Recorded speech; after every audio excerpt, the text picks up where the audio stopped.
Hey, Mr. Chairman. Hmm. Good morning. We'll call to order the June 8th, 2026 Board of Zoning Appeals. Director, can we get a roll call, please?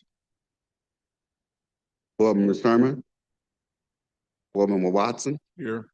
Boardman McCampbell, Boardman McCarr, Boardman Johnson, Boardman Bowman, Boardman Parker, Boardman Osborne, Present. Chairperson Roberts. Here. Mr. Chairman, you do not have a quorum. We will recess to the call of the chair when we have a quorum.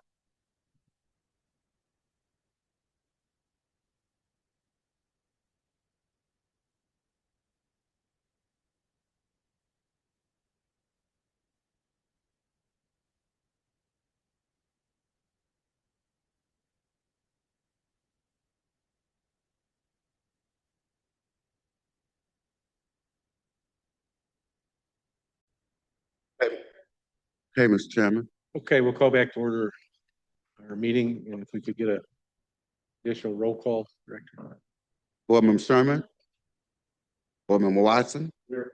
Boardman McCampbell, Boardman McCarr, Boardman Weed, Boardman Johnson, Boardman Bowman, Present. Boardman Parker, Here.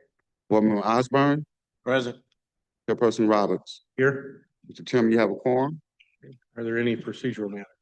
Yes. You should have all received a recording of the BZA rules and procedures. If you did not receive that, let me know before you leave today. It's important that you review that recording,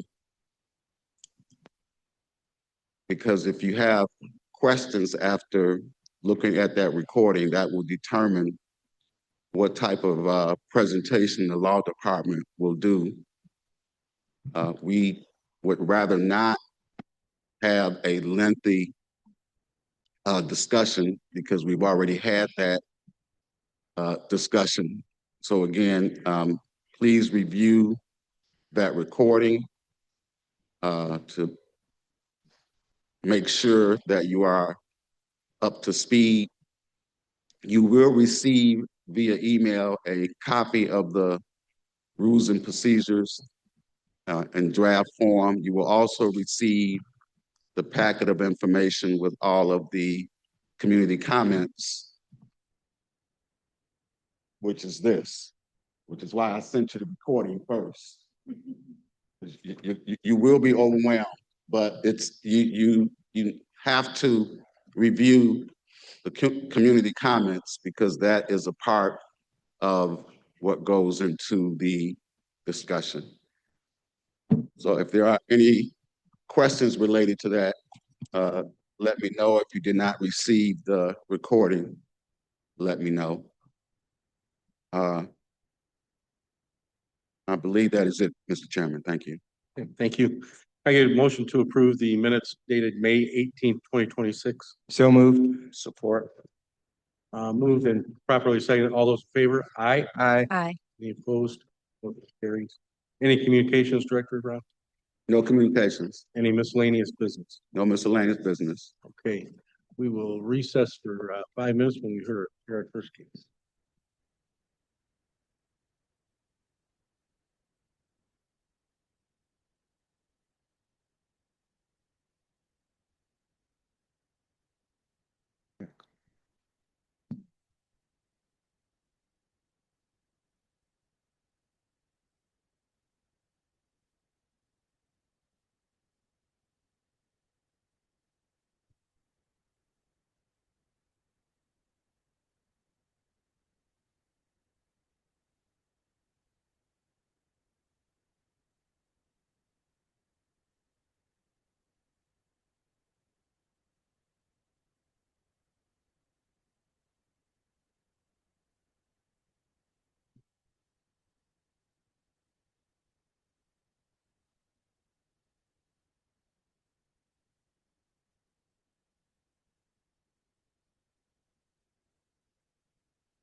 No, that cord. No, this cord is keeping it. Yeah, we got a power strip.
Okay, Mr. Chairman.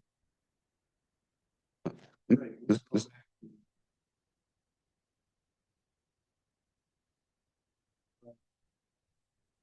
Before we go to our first case, Mr. Chairman, we now have a full board complement.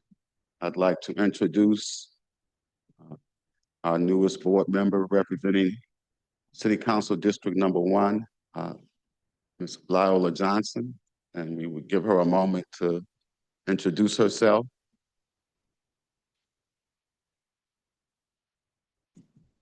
Good morning. Thank you. I am Liola Renee Johnson from District 1. Newly appointed, working to get things done. So I don't know what else to say. It's like my first day, so I go by Renee. So if you hear me say Renee, that's me. Well, welcome. Thank you. Welcome. I'm born and raised in the city of Detroit, so I live in. Thank you. Right. Thank you, Mr. Chairman.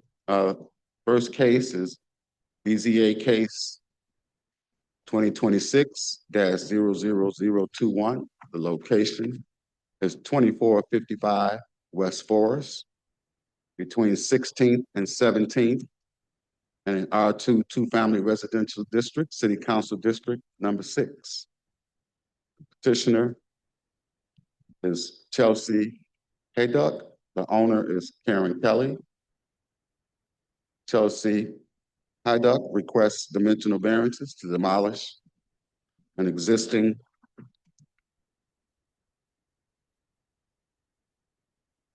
single-family dwelling and construct a new two-story single-family dwelling with attached garage in an R2 district.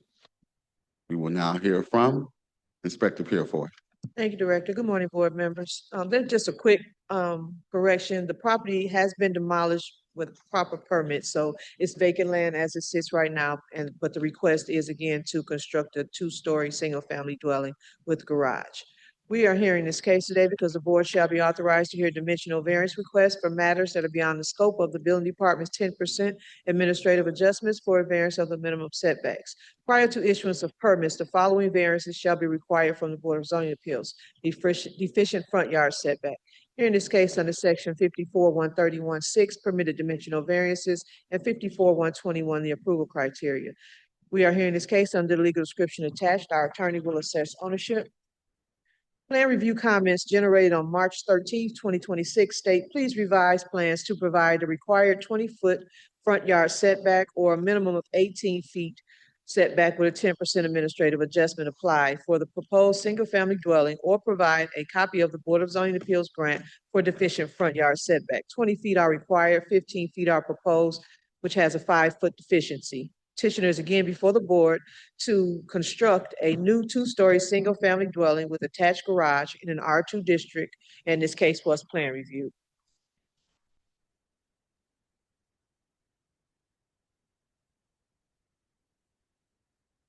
No, not yet. We'll go through the photos first.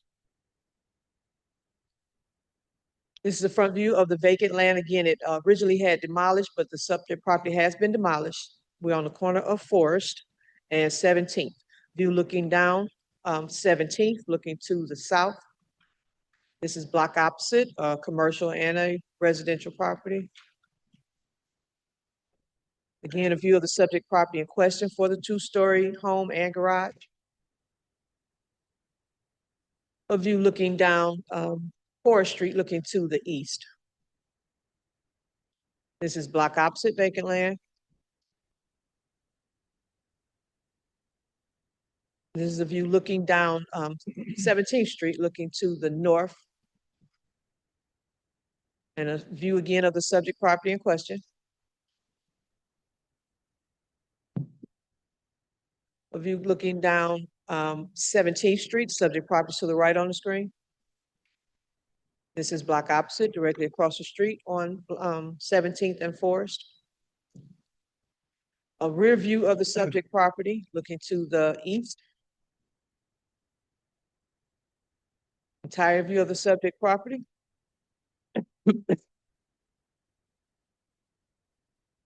And a shot looking down Forest Street, looking to the east. There is residential.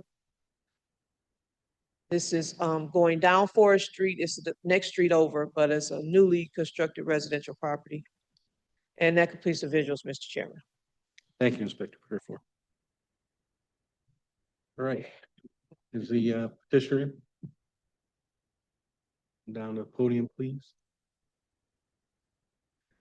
Mr. Chair, can we turn on the closed caption, please? Can you hit the? Can we get closed caption turned on, please? Yeah. Okay, thank you. Is everybody going to be speaking today? All three folks are going to be speaking today? Okay, so you're just there for moral support? Because whoever's going to be speaking, we need to have sworn in. So Ms. Purefoy will swear in whoever's speaking today. Could you raise your right hand for me? Oh, yes, Do you affirm your testimony before the board today is the truth? yes. Thank you. So you two won't be speaking? I don't have to swear you in if you're not. Okay. Can I get your name, please? Chelsea Hyduck. Chelsea. Your address. Put your All right, address on Ms. the- Hyduck, what do you have? Oh, Oh, Ms. first we have to establish standing. Purefoy is asking for my address at 4656 17th Street. Thank you. And the next thing that we have to do is establish standing. You have the ability to represent this property. So our attorney Savage is going to do that. I'm sorry, I didn't hear all that. Attorney Savage is going to establish standing. Come Oh, thank you. Good morning, Erica Savage on behalf of the Law Department. These questions are designed to assess your standing pursuant to section 50-3-3 of the City of Detroit zoning ordinance. Any party who petitions the Board of Zoning Appeals must possess sufficient standing, which means either you're the legal owner of the property or you're authorized by the property owner to appear on their behalf. So based on I'll go through a little transcript here and then I'll ask you a couple questions. Thank you. Based off of the law department search of the public records for the property at 2455 West Forest, we obtained a quitclaim deed recorded on December 18th, 2025 at Library 59981, page 1392. And, oh, is this yours? Let's making sure that's it. Is that yours? Yes, no. Yes, I'm sorry. And that deed reflects the owner of the property as Karen Kelly. Correct. Okay, I got a little confused because you said, but Karen Kelly, is Karen Kelly here? I'm right. Okay, so did we swear you in? No. No. No. Okay, so we're gonna do that now. Would you So state you your- might as well just go ahead. You might speak. You might, just in case. You're up here. So first, both of you raise your right hands for me. You affirm your testimony before the board today is the truth? Yes. Thank you. And one by one, put your name and address on the record. Just Name speak and- it to the mic. Karen Kelly and 1643 Leverett Street, Detroit. Chris Johnson, 3300 Westchester Street. Thank you. Okay, so Karen Kelly, are you the owner of 2455 West Forest? Yes. Are you the sole owner? What? Are you the sole owner? Yes. Okay, and you have authorized Ms. Haddock to speak here today on your behalf. Has anybody else authorized to speak on behalf of the property to the Board of Zoning Appeals? Yes. Chris, see, I know you might speak, Chris. I had a feeling that you might speak, Chris. You're here, welcome. Mr. Chair, based on the statements placed on the record, I'm satisfied with standing to proceed. Okay. Thank you, Attorney Savage. All right, Ms. Haddock, what brings you in today? We are here to request a contextual front yard setback for Karen's single-family home at the corner of Forest and 17th Street. As Ms. Purifoy mentioned, the existing home at 2455 West Forest has been demolished, but it had included a 9-foot front yard setback when it was intact. And so we are proposing an improvement actually to what was previously there, a 15-foot contextual front yard setback. And I don't know if the supplemental PDF that I had shared last week will be pulled up, but just to provide a little bit of context for the neighborhood of the 60 lots surrounding our site in roughly a 300-foot radius, 11 of those lots contain structures. Of the 11 structures, 8 contain front yard setbacks of 15 feet or less. And the 3 that contain 20-foot front yard setbacks are at a minimum a half a block away from our project at 2455.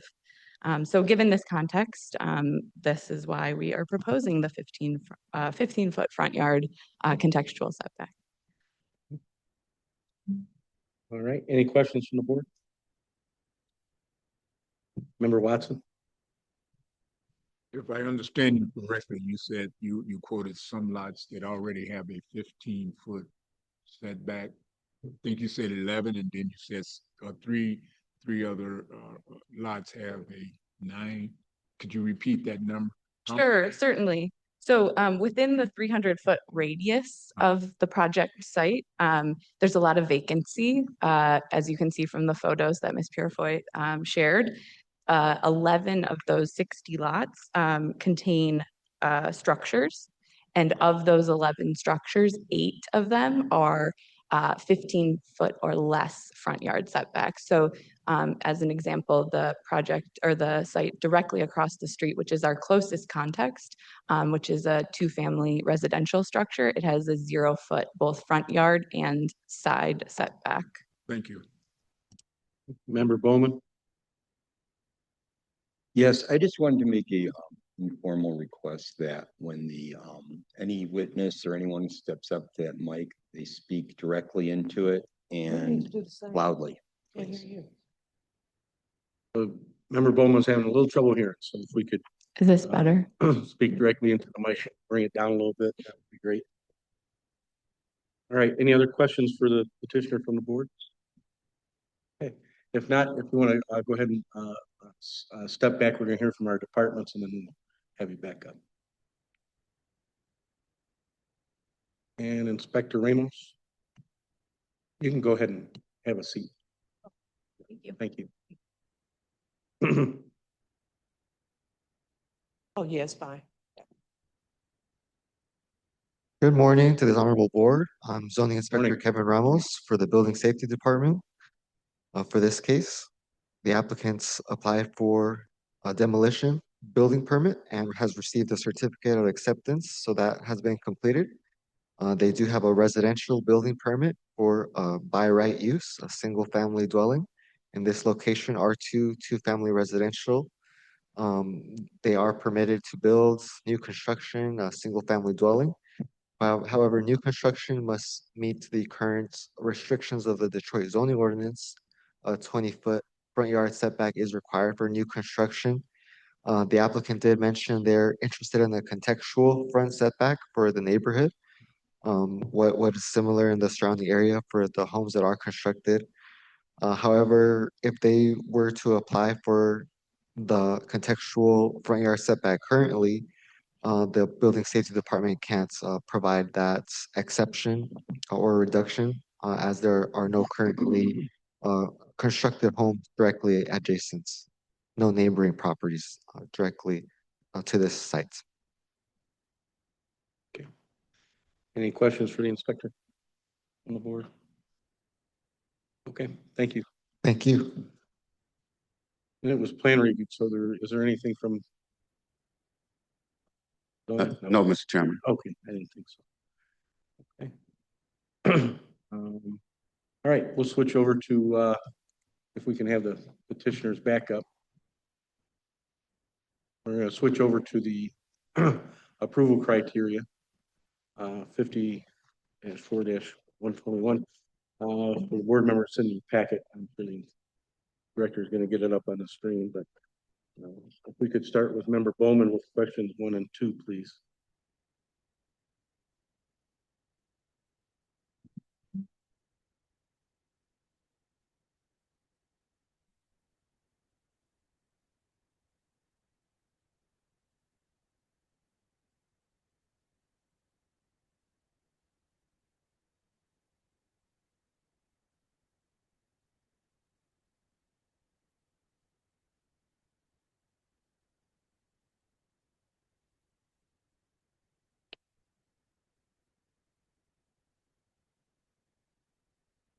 They're on the screen, member Bowman.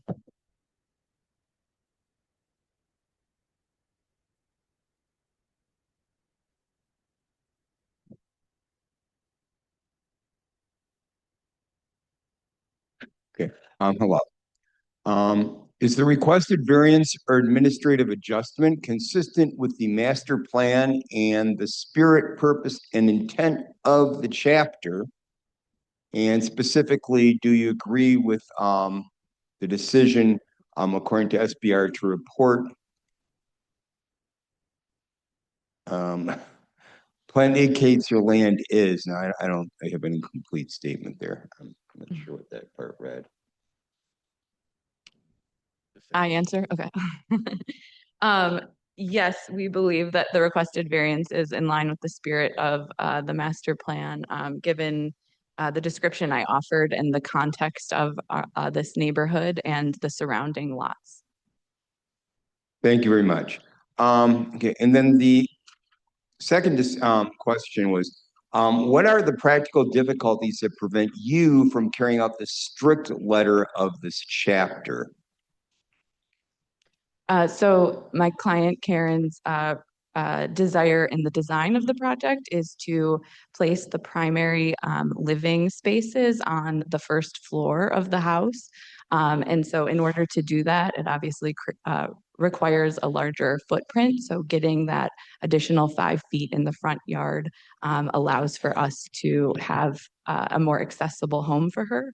It also prioritizes landscape throughout the site, so open space adjacent to those living quarters on sort of all sides of the house rather than placing the burden on the front yard.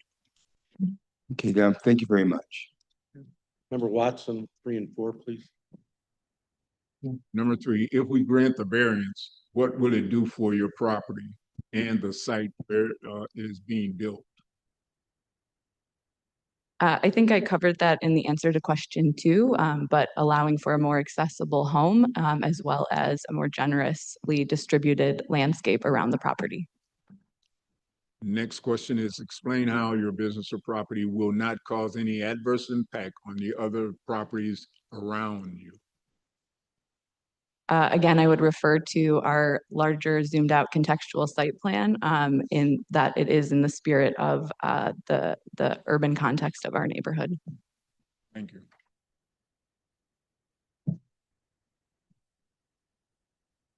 Parker, 5 and 6, please. Good morning. Good morning.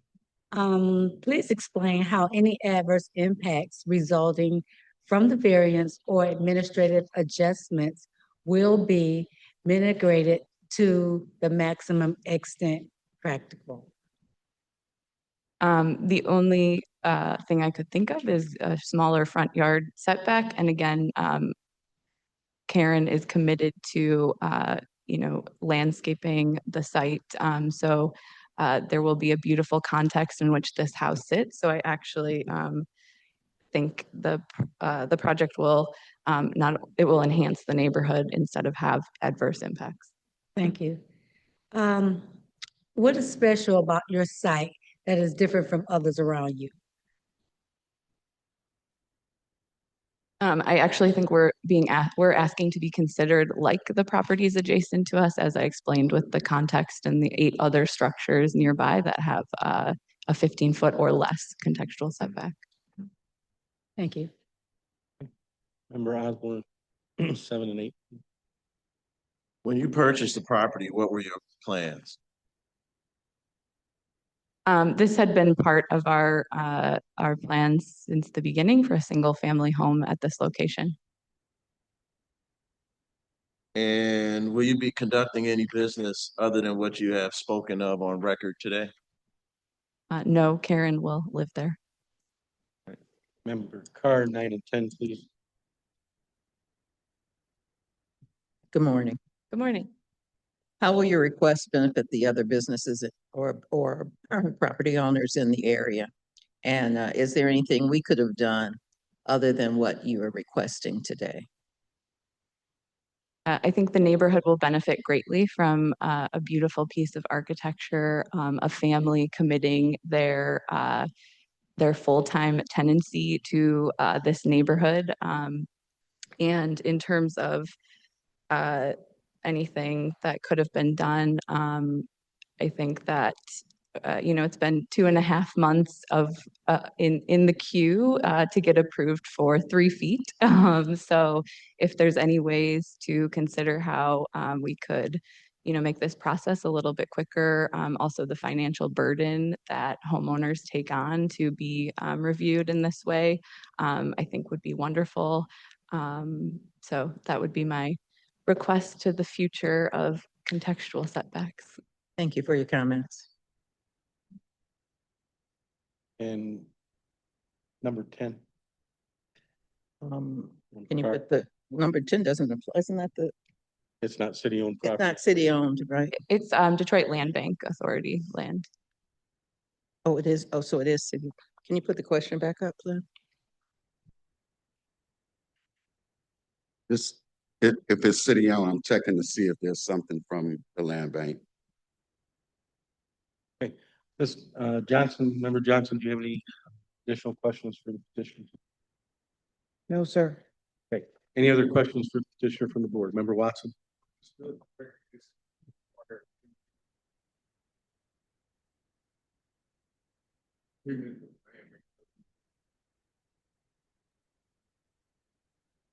No, we've this has been a part of the discussion since the beginning. Okay. Any other questions from the board? Okay, if you want to go ahead and step back, we're gonna hear from the public if there's any public comment, and you'll have an opportunity to, Member Osmond. Apologize, I was taking notes. I did read through, but this is going to be your permanent home, correct? Not Correct. a rental. No, permanent home. Thank you. I don't know why you want to leave Corktown. It's just down the street. Four City, baby. Right, okay, like I said, if you want to step back, we're gonna do public comment. If there's anything that's brought up during public comment that you'd like to speak about, you'll have an opportunity to do that afterward. So we're gonna open public comment specific to 2455 West Forest. Open public comment 2455 West Forest. If you're in the auditorium and you want to make public comment, please come up to the podium. Seeing nobody, we'll switch over to virtual participants. If you're out there on Zoom and you'd like to make a public comment on 2455 West Forest, please raise your hand. Virtual public comment 2455 West Forest, please raise your hand. Do you see anybody, Director? No, I don't. Okay, we'll go ahead and close public comment. Any communications, Director? Yes.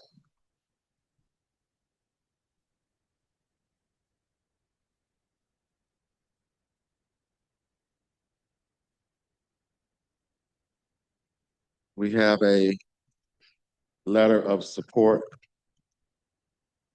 from Philip Kafka with Prince Concepts. He's in support. We also have from Kelly Valvona. This is also a letter of support. Thank you, Mr. Chairman. Okay, thank you. All right, we'll move into board-only discussion at this point, and the motion's always in order. I do want to point out that there were also two people that spoke in support during their special land use hearing. And then the two letters that the director brought up. And I think that there's also many examples in the area, a couple examples just to the east where there's currently zero setback. So I think that there's a good argument to be made that there's several examples in the area within just a couple of blocks where there's a reduced setback from the 15. So personally, I'd be in favor of granting this variance. Member Watson. I also would be in favor of granting the variance. As you said, for the reasons you just stated, that the surrounding area has are so situated contextually that this would do no harm to the community. I would be in favor of this also. Any other comments? Member Osborne. There's no comment. I make a motion. Yep, good to go. BZA case 2026-00021. The location being 2455 West Forest. I make a motion that this board approve the dimensional variance well, it's already been demolished, but the dimensional variance to demolish an existing single-family dwelling and construct a new two-story single-family dwelling unit with attached garage. The petitioner has made the case that this is consistent, that her development will be consistent with an R2 zone as required by a master plan. The floor plan of the building being expanded seems to create this request. The expansion or the deficient 5-foot setback is consistent with other buildings in the neighborhood. There doesn't seem to be any adverse impacts predicted. And the requested variance is consistent with their plan when they purchased the property. This variance will add to the neighborhood with a permanent resident, and it came with strong community support. So I move that we grant this variance for deficient front yard setback. I second. Probably moved and seconded. All those in favor? Member Bowman, did you have a question? I had a question. Yes. Do we leave in the part about the demolition, though it's been demolished? I don't think that we have to. Inspector Fearford verified that it's already been demolished, and Inspector Ramos said that it's was properly demolished and has a demolition certificate. Yeah, Compliance, so I think we're good. Yeah, I So- wasn't sure. So we had a motion. Did we get a second? Yeah, yes. Yes, sir. Motion properly seconded. All those in favor? Aye. Any opposed? Motion carries. BZA case 2026-00021. Chelsea Hyduck requesting dimensional variances to demolish an existing single-family dwelling. Requesting dimensional variances to construct a new two-story single-family dwelling has been granted. Thank you, Mr. Chairman. Thank you. Congratulations. Welcome. Their next case in, Director. BZA case 2026-00019, City Council District Number 6. Petitioner is Timothy Flintoff. The location is 4446 Avery, between Lysander and West Campfield, in an R2 zone, two-family residential district. Timothy Flintoff requests dimensional variances to construct a single-family home. This case is by right and was plan reviewed. The subject site is within an R2 zone, two-family residential district. We will now hear from Inspector Peerford. Thank you, Director. We're hearing this case because the board shall be authorized to hear dimensional variance requests for matters that are beyond the scope of the building department's 10% administrative adjustments for variance of minimum setbacks. Prior to issuance of permits, the following variances shall be required from the Board of Zoning Appeals. Under Section 5013-24, special provisions for side setbacks for single or two-family dwellings, deficient side yard setback. Section 5013-226, features allowed within required setback. Porches, unenclosed, and decks may project not more than 8 feet into a required front or rear yard setback. No unenclosed porch shall be constructed within any required side setback. Here in this case, under Section 54-131-6, permitted dimensional variances, and 54-121, the approval criteria. Here in this case, under the legal description attached, our attorney will assess ownership. This case again was plan reviewed, and they must provide a BZA grant with the following variances. Under Section 5013-256, small lot development standards, minimum usable private open space per dwelling unit. Each lot shall incorporate a private, unusable outdoor space with direct access to the lot's dwelling unit. Such a space shall consist of at least 350 square feet with a minimum dimension in both directions of 18 feet. Driveway and parking area shall not be counted towards meeting this space requirement. Section 5013-24, provisions for side setbacks for single or two-family dwellings. Side setbacks on zoning lots of less than minimum width. The required combined width of side setbacks may be reduced by 6 inches for each foot or major fraction thereof, by which the width of such lot is less than that required, provided that the combined width of both side setbacks shall not be less than 10 feet, 6 inches, nor shall the width for either side setback be less than 3 feet. Section 5013-226, features allowed within the required setback. Porches, unenclosed, and decks may project not more than 8 feet into a required front or rear setback. No enclosed porch shall be constructed with any required side setback. Petitioner is again before the board for dimensional variances for the construction of a single-family dwelling. Again, this property is by right, and was plan reviewed.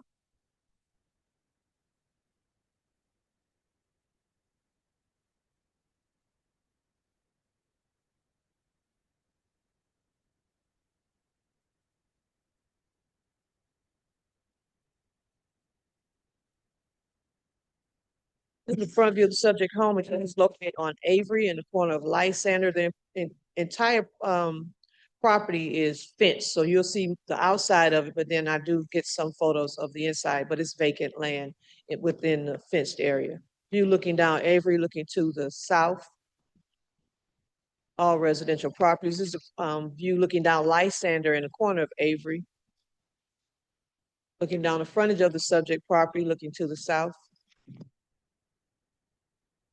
This is a plan that they put on the fence to show neighbors exactly what the plan would consist of.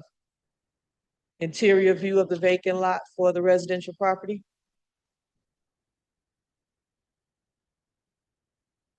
This is a view from Lysander looking down Avery, looking to the south. This is residential property immediately adjacent to the south of the subject property. I'm sorry, to the east of the subject property on Lysander. Another interior view, the rear view of the lot looking back towards Avery. Block opposite, residential property on Lysander and Avery. Also block opposite.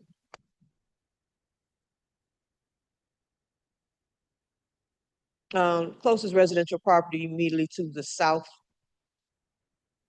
Interior view looking to the rear of the lot from the frontage of Avery. And the corner of Avery and Lysander. Again, it's our R2 district, and the petition is before the board for dimensional variances for the construction of a single family home. And that completes my visuals, Mr. Chairman. Okay, thank you, Inspector Purefoy. Mr. Flintoff is on the call. Okay, I was gonna I'm say. promoting see it, him Mr. here. Chairman. Mr. Flintoff, if, Hold on, I okay. haven't got him on yet. Good morning. Morning. Mr. Flintoff, are you the only person that's gonna be speaking in this case today? No, I believe the owner, Mark Jones, is also on the call. If he can be promoted.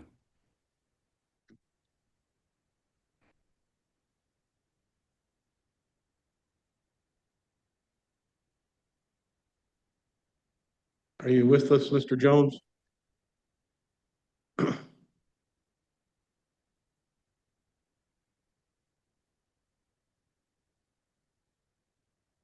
And I see his hand raised. Mr. Jones, if you could please unmute yourself.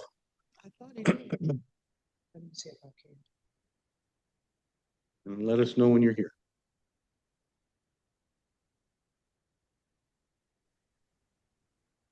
Can you hear me now? Hey, we can hear you now. All right, cool. Thank you. Okay, so we got Mr. Flintoff and Mr. Jones that are going to be speaking today. Inspector Purefoy needs to swear both of you in. Sure, would you both raise your right hands for me? Do you affirm your testimony before the board today is the truth? I do. Thank you. Okay. All right, the next thing we need to do is establish standing with Savage.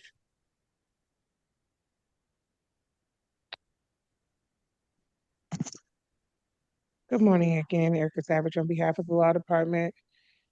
These questions are designed to assess your standing pursuant to section 3-3 of the City of Detroit zoning ordinance. Any party that petitions the Board of Zoning Appeals must possess sufficient standing, which means you either have a legal interest in the property or you're authorized by the property's owner to appear on the owner's behalf.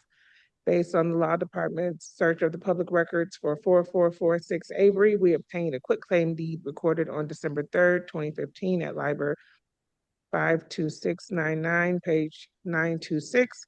And that deed reflects the owner as Amanda Vig and Mark Jones. And Mr. Jones? Yes.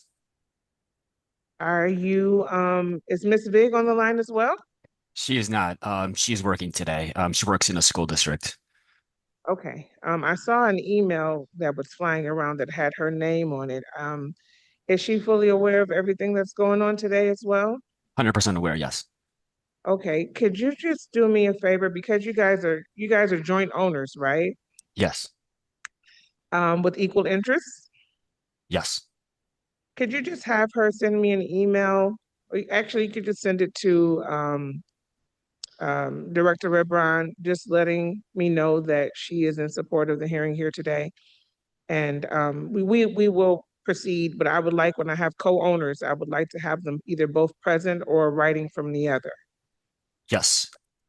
Okay, and anything that happens today will just be contingent of getting that email from Ms. Big. Okay. Okay, well, is there anyone else other than Mr. Flintoff who's authorized to speak on behalf of the property? No, just him.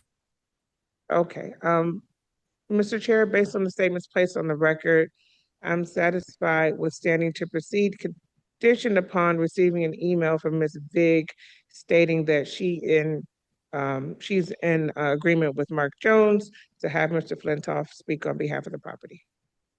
Okay, thank you, Attorney Savage. All right, Mr. Flintoff, what's your plans over there on Avery Street?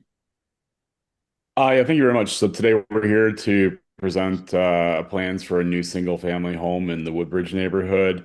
Woodbridge has gone through a series of changes over time from before Depression, development, and then into World War II, and changes in density. And so a lot of the end conditions on the cross streets have this situation where the lots were subdivided and larger multifamilies were put closer to the alley, and or single family homes were put closer to the alley, and then empty lots were, or other lots had homes on them, to create additional density at the corners. So what we're proposing today is as a new single family home. The lot is 67 by 36, so it's kind of a small, unique lot. But it's a corner lot, so it offers a lot of great opportunity for pushing the property a little closer to the sidewalk, to create kind of two fronts, and in more contextual front yard to similar homes. So especially you saw the apartment building next door where they've got their front stoops and patios about 6 feet away from the sidewalk. So we've tried to kind of match that. And the owner's really inspiration for the home was the Savannah porch home, to really kind of bring a two-story porch element, which is kind of similar to the home you saw across the street on the alley on the north side of Lysander with a two-story porch. So we think there's a lot of good contextual opportunities for this home, and as well as just, again, an opportunity to bring more density to the neighborhood and to bring another residential opportunity to the neighborhood. I think if you scroll down through the set, the last page has some 3D views of the home.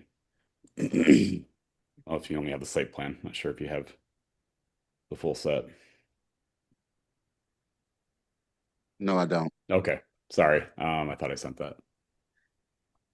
Okay. But you did see the one picture that Inspector Purifoy had put up on that we had posted on the side of the property, so that the neighbors could see what was going on. And I live a block away, and I've stopped by and talked to neighbors and stuff as they're walking by, or I'm walking my dog by.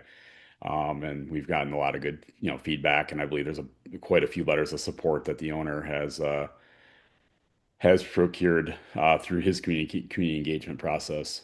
Yeah. Mark, I don't know if you want to add anything. Um, no, but I presented at the Woodbridge Citizen Council. We've got something like 25 letters of support, and a lot of people just want to see something there, and we look forward to hopefully moving on to the next step. All right, any questions for the petitioner? Really? Nope. Oh, I knew somebody. Ms. Carr. Member Carr, thank you. Mr. Jones, will you be the main person living in the home? Yes, my wife and I. Yes. Thank you. Any other questions for the petitioner? Okay, we will hear from our departments now then.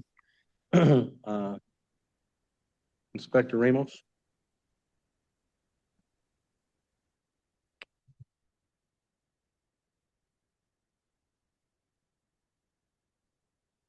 Good morning to this honorable board. I'm Zoning Inspector Kevin Ramos again for building safety. This case is by rights. The applicant has applied for a building permit, a residential building permit for a single family development here in the R2 two-family residential district. This is historically a low-density residential location in the city's master plan. And I believe historically this was also a single parcel with that apartments developments that is adjacent, so that we saw in the photos. If someone were to apply for a second living unit on the same parcel as that apartment building, it would generally not be approved. However, this has been split, so that this is a separate parcel from that apartment. And this is a smaller than the standard parcel of property to build for new construction. So there are several variances that are required for this new construction proposed. Front setback is not meeting the 20-foot requirements. The rear setback is not meeting the 30-foot requirements, as well as the minimum side yard setbacks. With this design of the single family home, it is similar to the other homes in this neighborhood, which is a benefit. However, there is a restriction in the zoning ordinance that you can also not include in your design of a home an unenclosed porch in your side yard, which I think the home in this design is including a side yard, a side step porch, and in the rear yard area, there's not enough rear yard outdoor open space area. So there are several variances that the applicant requires for this new construction in their design as proposed.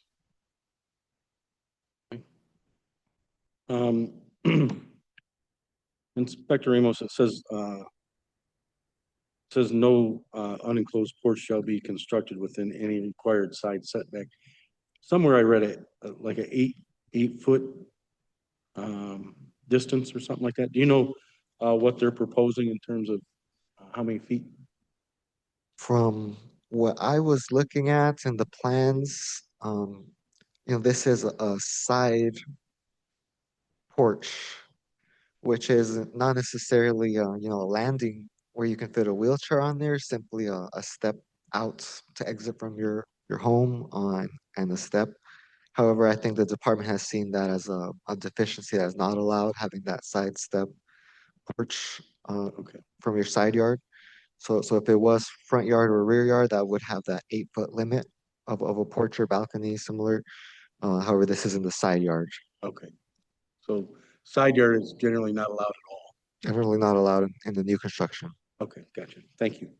Any other questions for the inspector from the board? Member Osborne. Just so I'm clear, you're not allowed to construct a porch on the side yard setback, and that's what we're trying to do here. Yes, that is one of the variances for this home design, yes. Okay. Okay. And because of that, they've got a deficient side yard setback. So that's the second. The size of this property is not standard, and so there are deficient front yard, rear yard, and side yard setbacks. And including in the deficiencies, the department has seen that you're not allowed to have an unenclosed porch in the side yard, where this applicant has included something of that nature in this design. So we got the porch, which creates a side yard, and then the front and rear setbacks are also required. Yes, because of deficient. size. Deficient due to the size of this lot.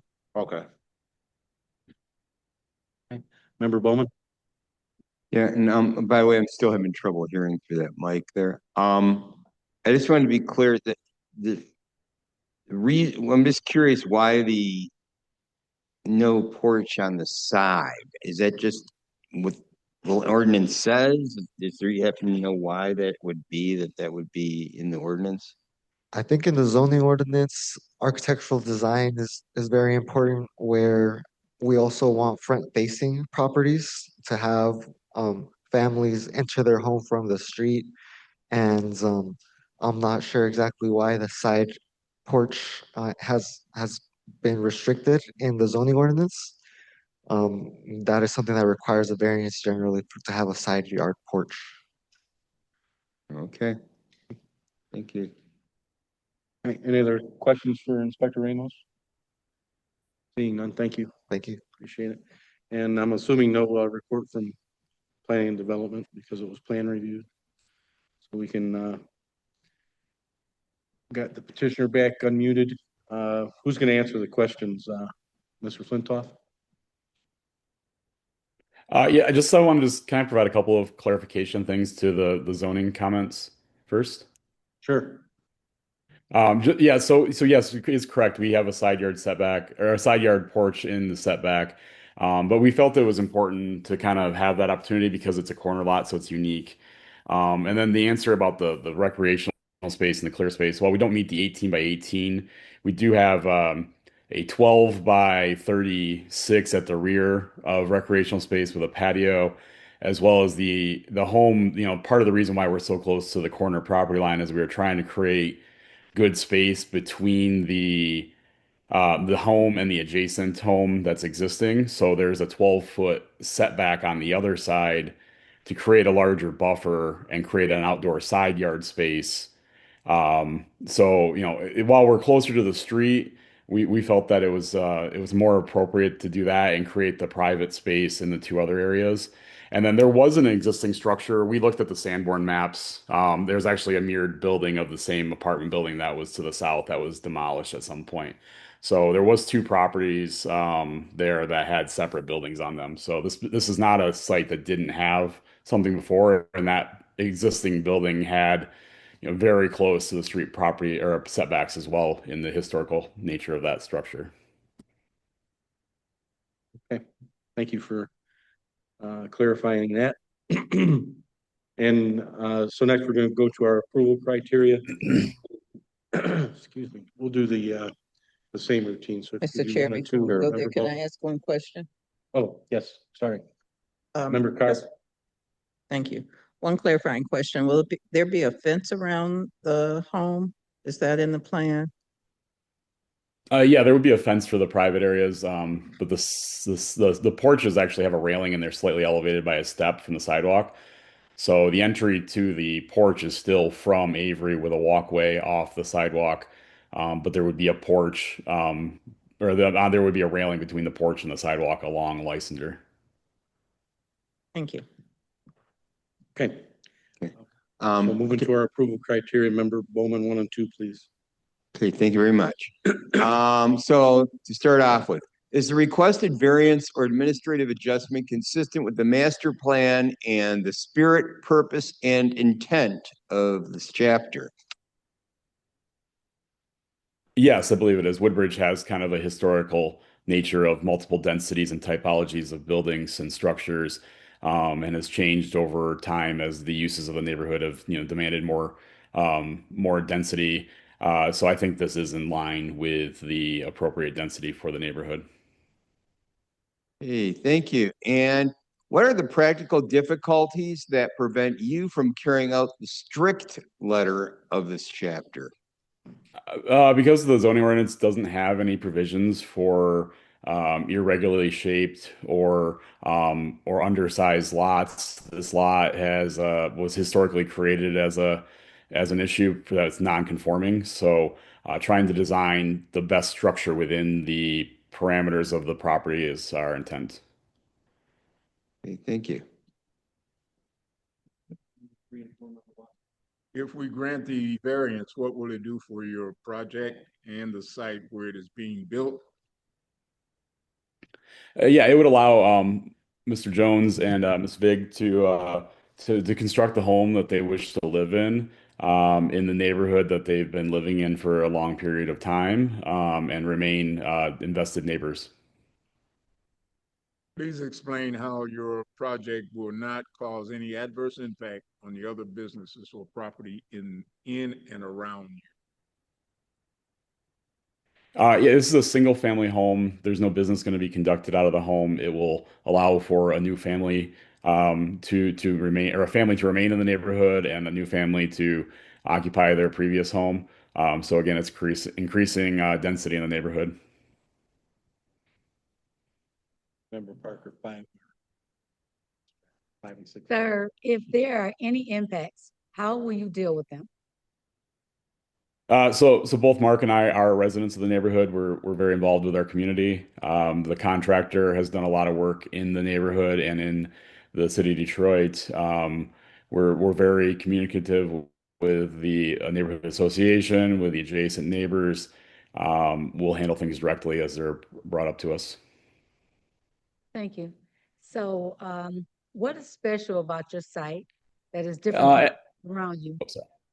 As I said previously, it's a unique site that was created out of historical conditions of the past, to carve out these smaller corner lots. It's a pretty common element on both ends of Lysander and Forest, and also other cross streets in Woodbridge have the situation where the lots have been subdivided.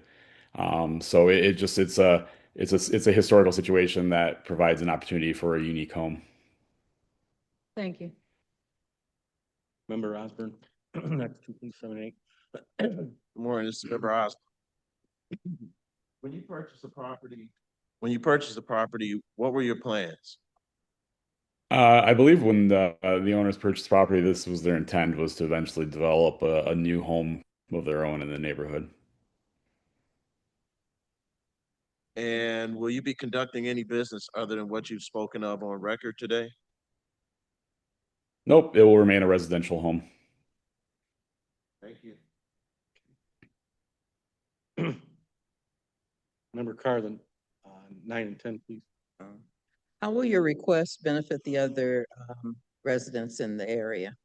And is there anything we could, one more question, one more part of this question. Sorry. Is there anything we could have done other than what you are requesting today? No, I think because of the unique site, what we're requesting today is the best use for the site. It's again going to provide density to the neighborhood, create a strong element on the corner.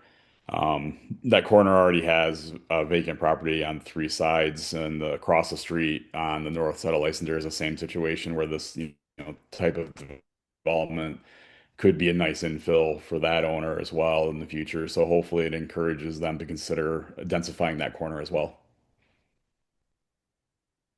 Thank you. I just want to confirm that Mr. Jones is the owner of the property. And Ms. Vig, I guess it is. Yes, This is not city-owned property, correct? correct. Thank you. Okay. Member Johnson, do you have any additional questions? No, nothing. Any other questions from the board for the petitioner? Okay. Thank you. Seeing no other questions. Any communications, Director Brown? Yes, Mr. Chairman, you have in your packet several letters of support. I will highlight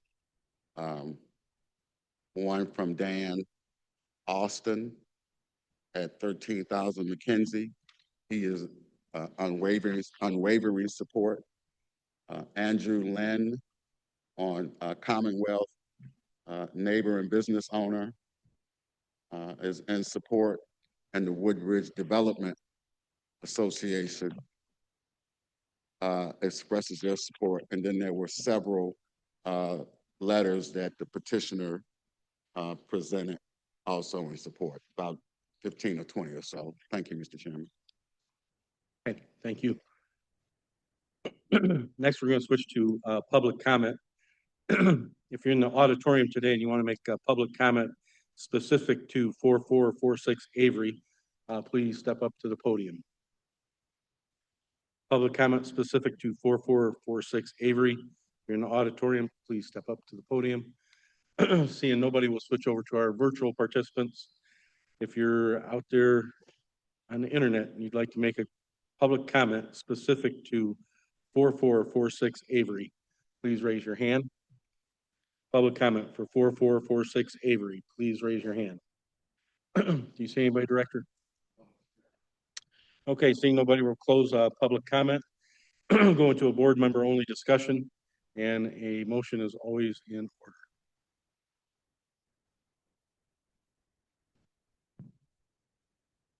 I'm on now.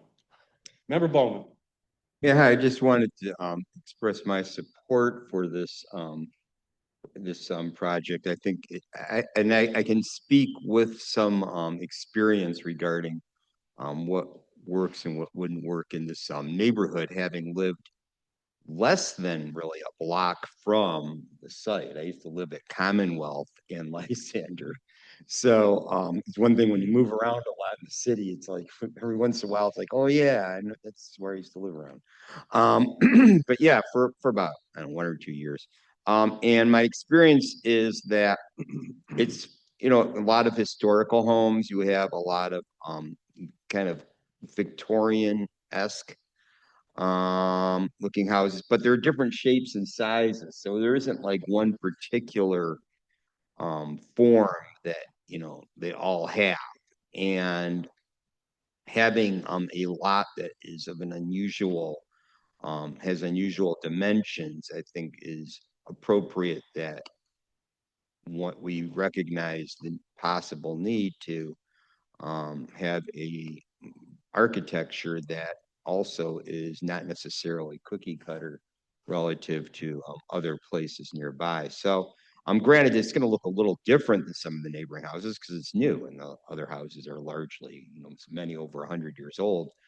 But I think this would be an asset. It's single family and it's pretty much, a family, single family or sometimes duplex type community. Member Watson. If there's no more discussion, I'd like to make a motion. I think Member Carr has a comment, and then we'll get back to your Member Carr. Member Carr, I just wanted to express my support for the request as well. I think it's a great investment in the city and really appreciate the owner's desire to build a home that meets their needs, even though they may had to make some adjustments. Member Watson, with your motion, please don't forget to add the condition that Ms. Yes, sir. Vig provide a letter to the director. Yes, sir. In the case of BZA 2026-0019, address 4446 Avery, I make a motion that we grant the petitioner's request for variance concerning the front, side, and rear setback because they are in compliance with the criteria as provided in 50-4-121. Specifically, it is not in conflict with the master plan, and it is the variance would not be detrimental to the surrounding area, and there will be no adverse effects on the property as so described. And because of the curious special effects of the lot itself, the variance is required. And there will be no detrimental effects to the community. Therefore, I make the motion to grant the variance. Second. Okay, moved and properly second. All those in favor? Aye. Aye. Opposed? Motion carries. BZA case 2026-0001. Timothy Flintoff requesting dimensional variances to construct a single-family home. This has been granted. Thank you, Mr. Chairman. Thank you. All right. If we can call the next case, please. BZA case 2026-00017. City Council District Number 5, the BZA petitioner is Intersection Consulting Group LLC. The location 2971 Bellevue between Benson and Charlevoix in an M4 zone intensive industrial district. The Intersection Consulting Group LLC requests dimensional variance for the establishment of a scrap tire storage, processing, or recycling facility within an M4 intensive industrial district. And board members, Inspector Purefoy will explain this more in detail, but this case was previously approved by your body overturning BC's denial. So do not deal with any aspects of the denial because you already approved this. We will now hear from Inspector Purefoy. Thank you, Director. We're here in this case because the board shall be authorized to hear dimensional variance requests for matters that are beyond the scope of the building department's 10% administrative adjustments for a variance of minimum setbacks. The variances needed for this case is deficient loading and a spacing variance from residentially zoned land. Here in this case, under section 54-131, permitted dimensional variances, and 54-121, the approval criteria. Here in this case, under the legal description attached, our attorney will assess ownership. And as Director Ribron stated, BC denied the request for the establishment of a scrap tire storage, processing, and recycling facility in an M4 intensive industrial district. At the BZA hearing held on March 9th, 2026, the Board of Zoning Appeals reversed that decision to allow the use, which brings this case before the board for the dimensional variances. And the variance requested are under loading, section 5014-115, manufacturing and industrial uses, One 12 by 55-foot loading space is required, none is provided, leaving a 1 12 by 55-foot loading space deficiency. Section 5012-131.5, manufacturing and industrial uses, spacing. Scrap tire storage facilities are not permitted within 1,000 radial feet of residentially zoned land.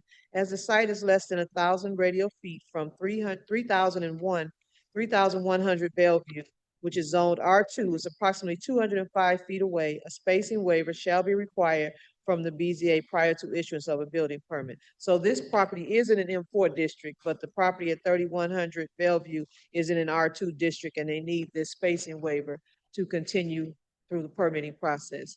The site plans were submitted on September 2nd, 2025, and they were approved by BC on September 17th, 2025. Petitioner is again before the board for those two dimensional variances to continue through the permitting process for the scrap tire storage, processing, and recycling facility. And that completes that. Let's get to the photos. I know we have new board members, so you all didn't see this, but the subject property is on Bellevue between Benson and Charlevoix.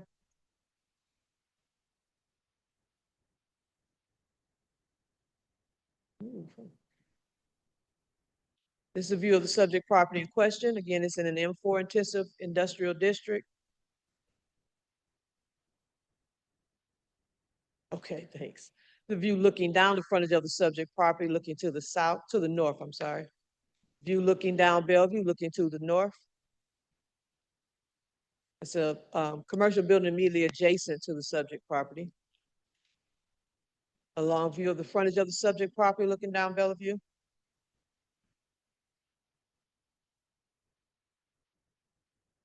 Block opposite. View looking down Bellevue, looking to the north. I'm sorry, that's to the south. This is also block opposite, directly across the street. View looking down the frontage of the subject property, it's the dark brown building directly across the street.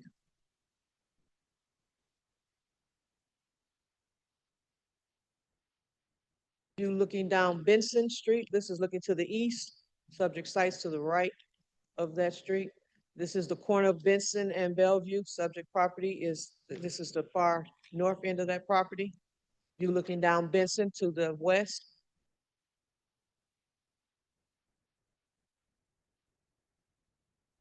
Again, looking down Benson.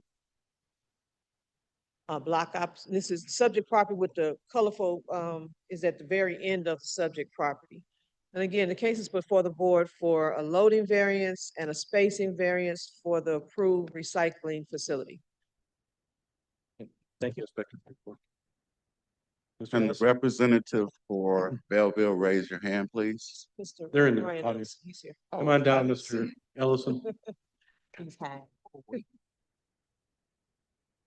I didn't even recognize you, Mr. Ellison. So, Morning. if you could please introduce yourselves, and will you both be speaking today? Sure, we will. I'm Brian Ellison, Principal Intersections Celtic Group, here representing BSG Tires. Ethan Dunn, CEO of BSG Tires. Ethan Dunn, CEO of BSG Tire Recycling. Would you both raise your right hands? You affirm your testimony for the board today is the truth? I do. Thank you. Okay. And the first thing that we need to do is establish standing of Attorney Savage. Also, board recognizes Member Sherman.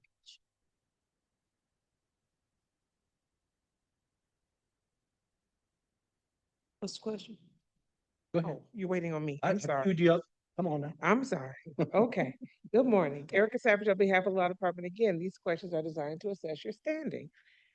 Pursuant to section 3-3-3 of the City of Detroit zoning ordinance, any party who petitions the City Board of Zoning Appeals must possess talking too fast, sufficient standing, which means you either have a legal interest in the property or you've been authorized by the property owner to appear on their behalf.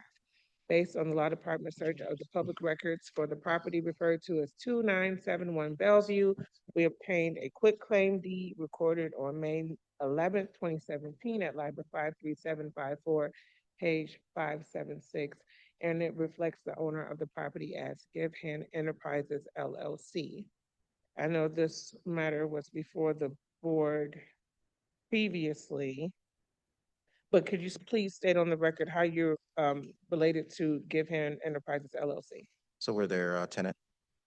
Correct. And And there's a you have lease. previously submitted a lease to the board, correct? Correct. Is that lease still intact? That's correct. Okay. And could you state who you are affiliated with, who's speaking? BSG Acquisitions, BSG Tire Recycling, I'm sorry. BSG Tire Recycling. Okay, and you are the person who's entered into the lease agreement with Give Hand Enterprises? Yes. Okay, have you authorized anyone other than the Intersection Consulting Group to speak on your behalf with this matter? No. Okay, Mr. Chair, based off of the statements placed on the record, this hearing and the previous hearing, we put all the information of the lease on the record. I'm satisfied with standing to proceed. Okay, thank you, Attorney Savage. Mr. Ellison, what brings you here for the BZA today? So we wanted to discuss the two variances that are required to execute the building permit, which will allow us to put in place the tire recycling facility that this body authorized on the 9th of March of this year. So the two variances, just to recap, BSG Tires is, even though our ordinance is drafted such that it reads tire storage and recycling, the state of Michigan and Eagle do not see those as the same thing. They are actually distinct legal activities. And so just for clarification, and we discussed this at our last hearing, the recycling of tires is not considered a waste storage function. It is actually one of the functions that is required of folks that store tires to contract with to execute the removal of the tires from the storage facility to have it recycled, or to have it recycled into an end product. So what happens on this site is not the storage of tires. It is more akin to a roll of steel going to a stamping plant, being stamped into hoods for a car and moved on. The tires come to this site, they're shredded, the steel's taken out, pellets are made, the pellets are sold actually to an end user. So it is actually a production facility in that regard. For the two variances that we're talking about, the first one would be the distance from residential or the R2 zoning. As was noted by Inspector Purifoy, this is an M4 industrial district. And as a matter of perspective, if you look at the entities that are adjacent to and behind this particular facility, you see higher intensity uses in terms of both land use, noise, and potential pollution. Not to besmirch anyone else's business. What I also wanted to address is the second feature, which was the loading zone. So, and we did in fact discuss this in our previous hearing, but the loading zone that is present within the building, because this was an existing building that was repurposed to get out of being vacant, is a 40-foot loading zone. So 48-foot loading zone. So everything except for a 53-foot trailer can fit into the building. So box trucks that do deliveries, large dump trucks, those all fit completely inside the building. On the outside of the building, inside of the yard, not in the right of way, you can in fact pull a 53-foot trailer now. So hopefully that addresses the those two needs, if you will. Okay.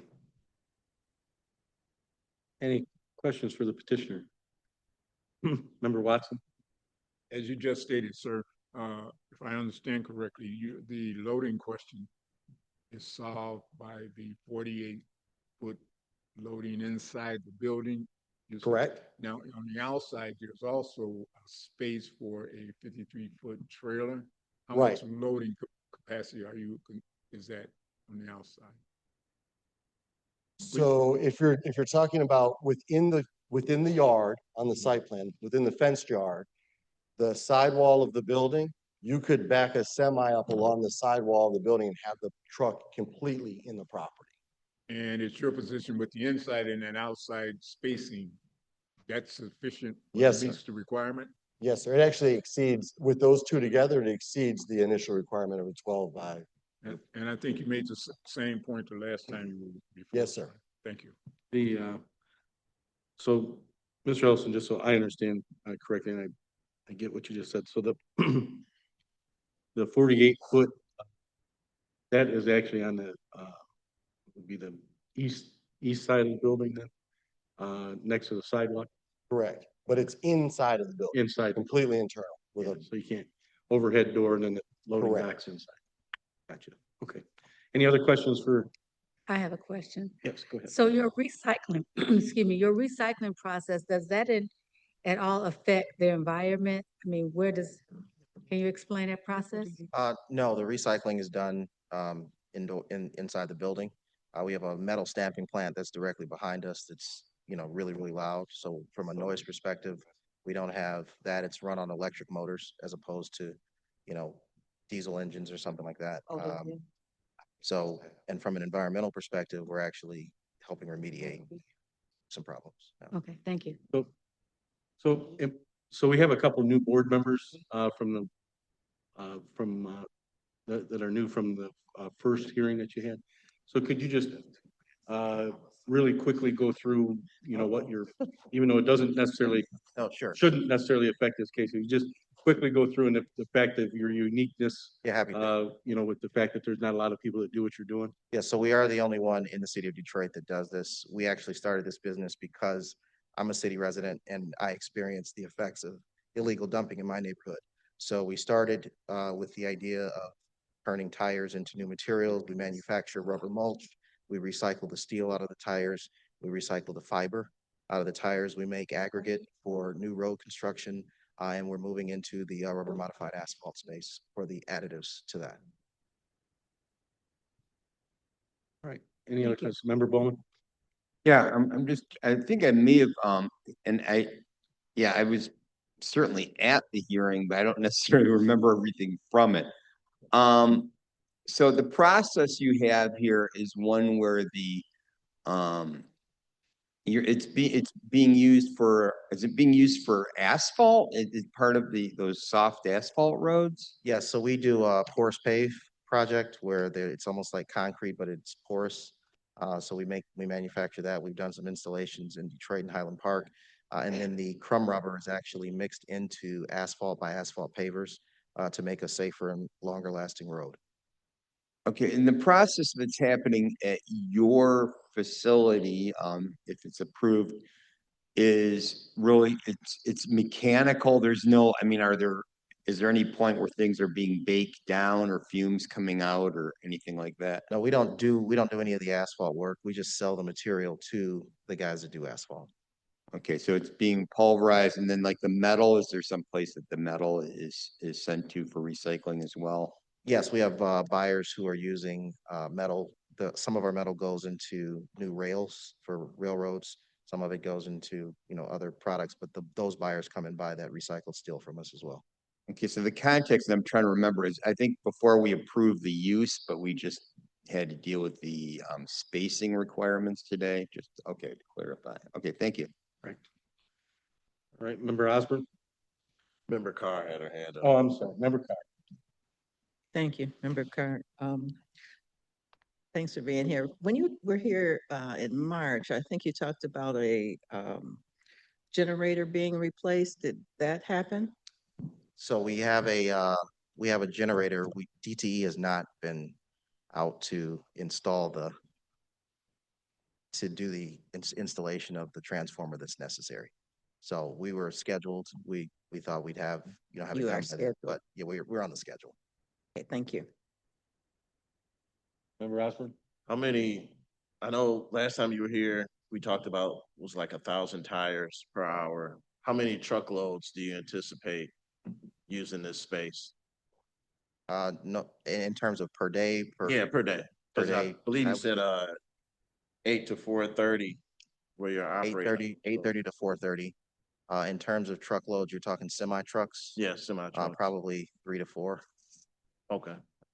Do any of them, so like at the end of the day, is anybody leaving a truck there and then coming back the next day to get it, or do they Are the trucks gone at the end of the day? The semi trucks we have them, they're our trailers. The trucks go out to the location, to the sites.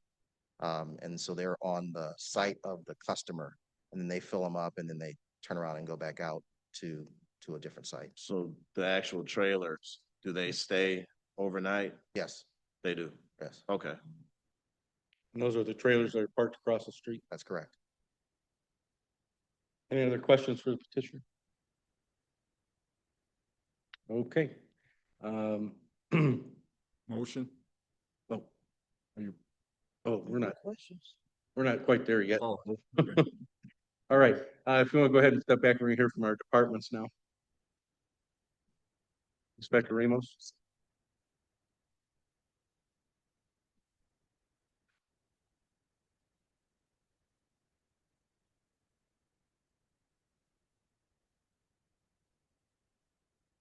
Good morning to this honorable board. I'm zoning inspector Kevin Ramos again for building safety.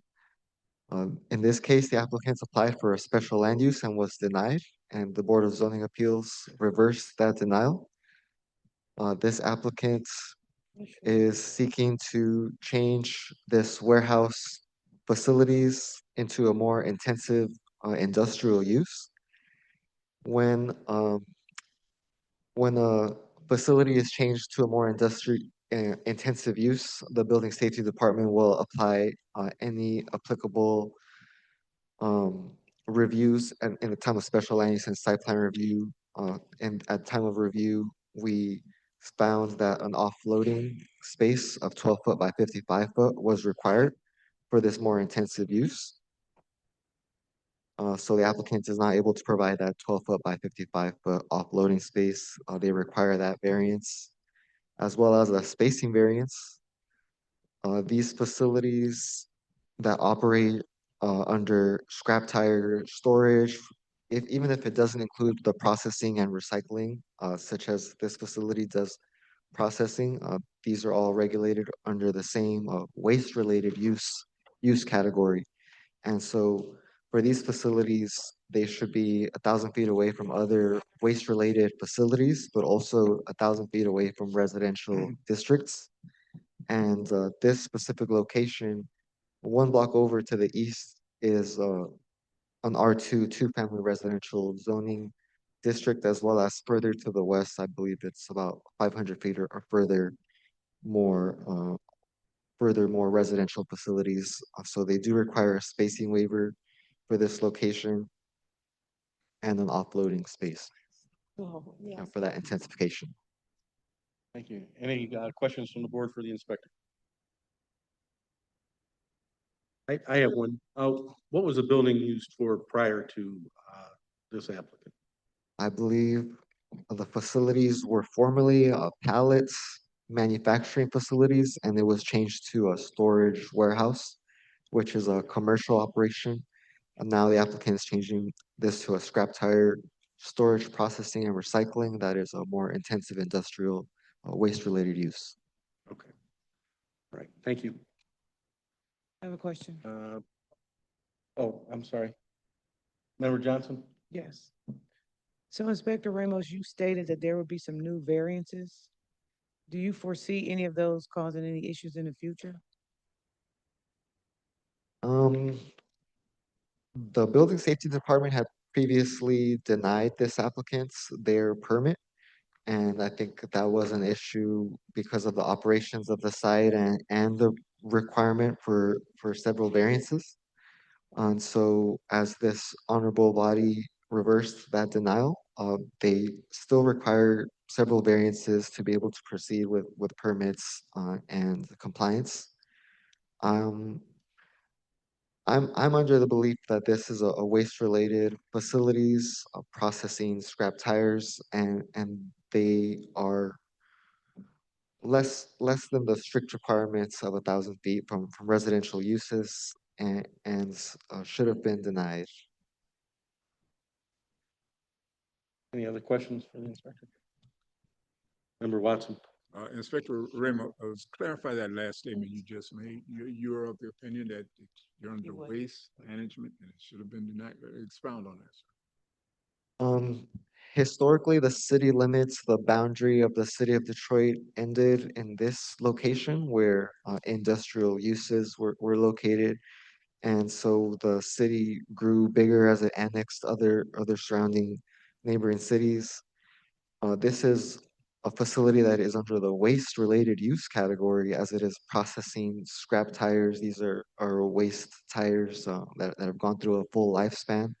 And that processing, recycling, or simple storage of that material is a waste-related use. These are regulated more strictly in the Detroit zoning ordinance.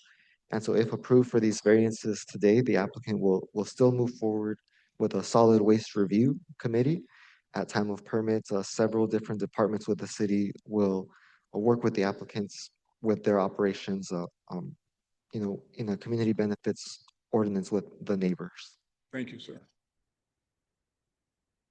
Right, any other questions for the inspector? Okay. Seeing none, do we have a report from planning and development? Ms. Sharpley?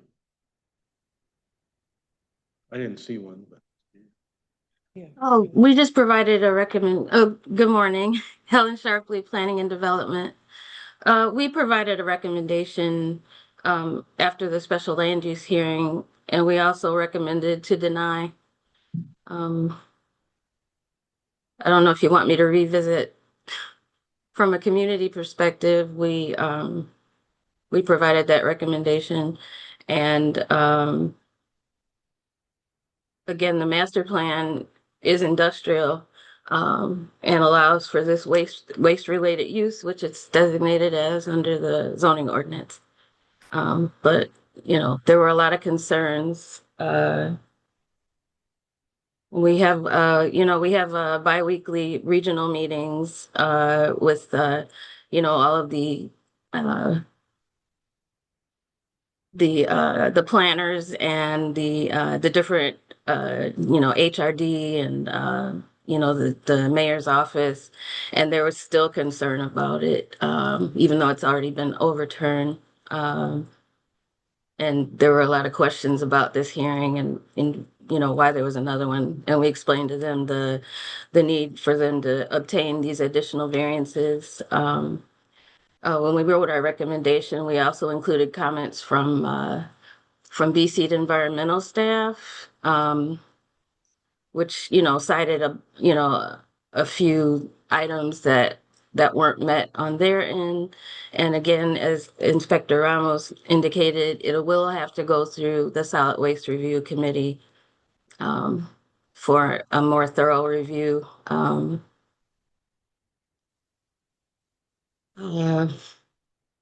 then again, as at the hearing, the inspector at the time did observe that there were more tires in the facility than were shown on the site plan, and that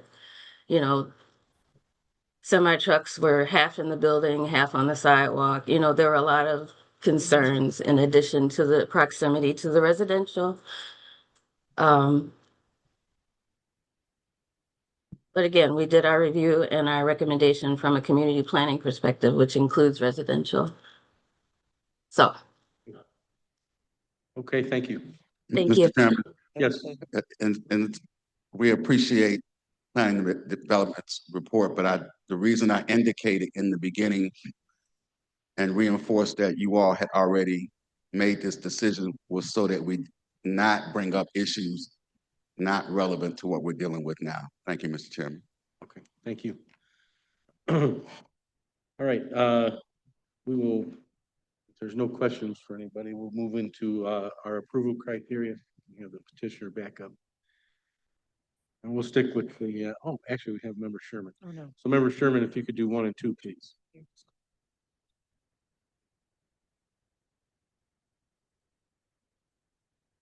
Good morning.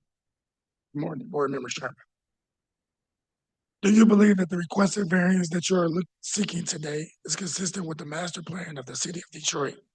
And if so, can you explain why? Yes, sir, it is.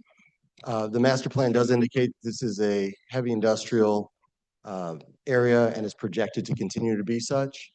And the reason that we think that we comport with that is though there's a discrepancy about the classification of the use, it is an industrial use.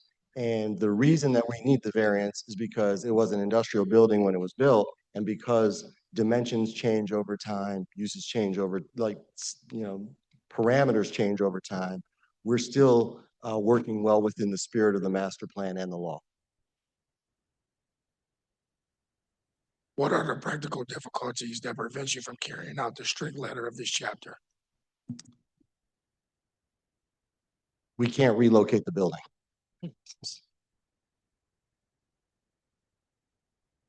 I'm sorry. So that would deal with the first one. We can't relocate the building or change the zoning areas around the perimeter.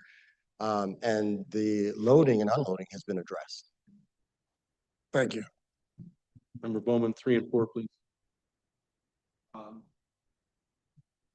Okay, so how does the requested variance or administrative adjustment eliminate a practical difficulty to you, the applicant, and specifically, if we grant the variance, what will it do for your business and the site where it is being built?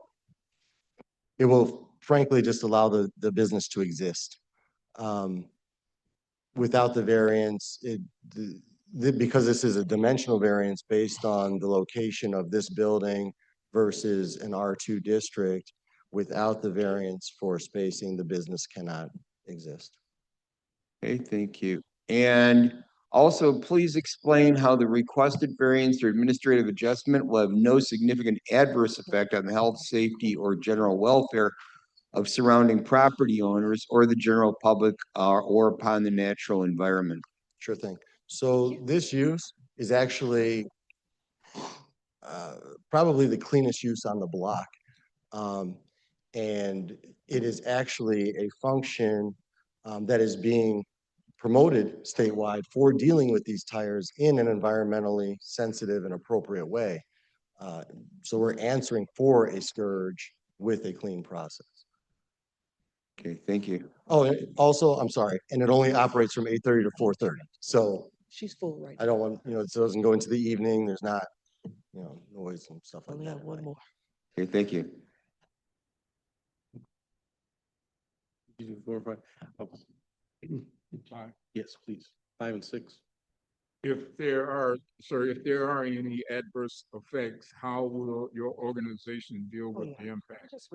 So Mr. Dunn is a very accessible business owner. He's on site. He's also a known member in that community as a business operator, as evidenced by his involvement with the murals project, his involvement with the activities that are going on at Spotlight, his involvement with the things that are going on in the community. So should there be an issue, he is always accessible and very amenable to straightening out problems that occur at that site, though there haven't been any today. And next, you touched on this earlier in the last couple of criteria. This criteria asks, what is special about your site that is different from the other sites around you?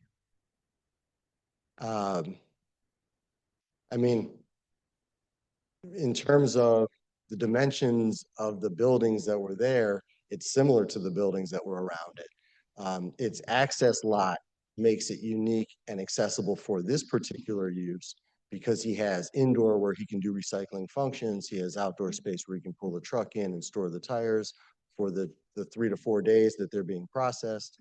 So there's a uniqueness in the structure of the property. Member Parker, 7 and 8, please. When you purchased the property, what were your plans? When Mr. Dunn entered his lease, his plan was to establish a tire recycling facility in that building. Okay. Will you be conducting any business other than what you've spoken of on the record today? No, ma'am. Okay. Member Bowman, 9 and Thank 10, please. I'm sorry, I said Bowman, I didn't mean Bowman. 9 and 10 is for you. Osborne.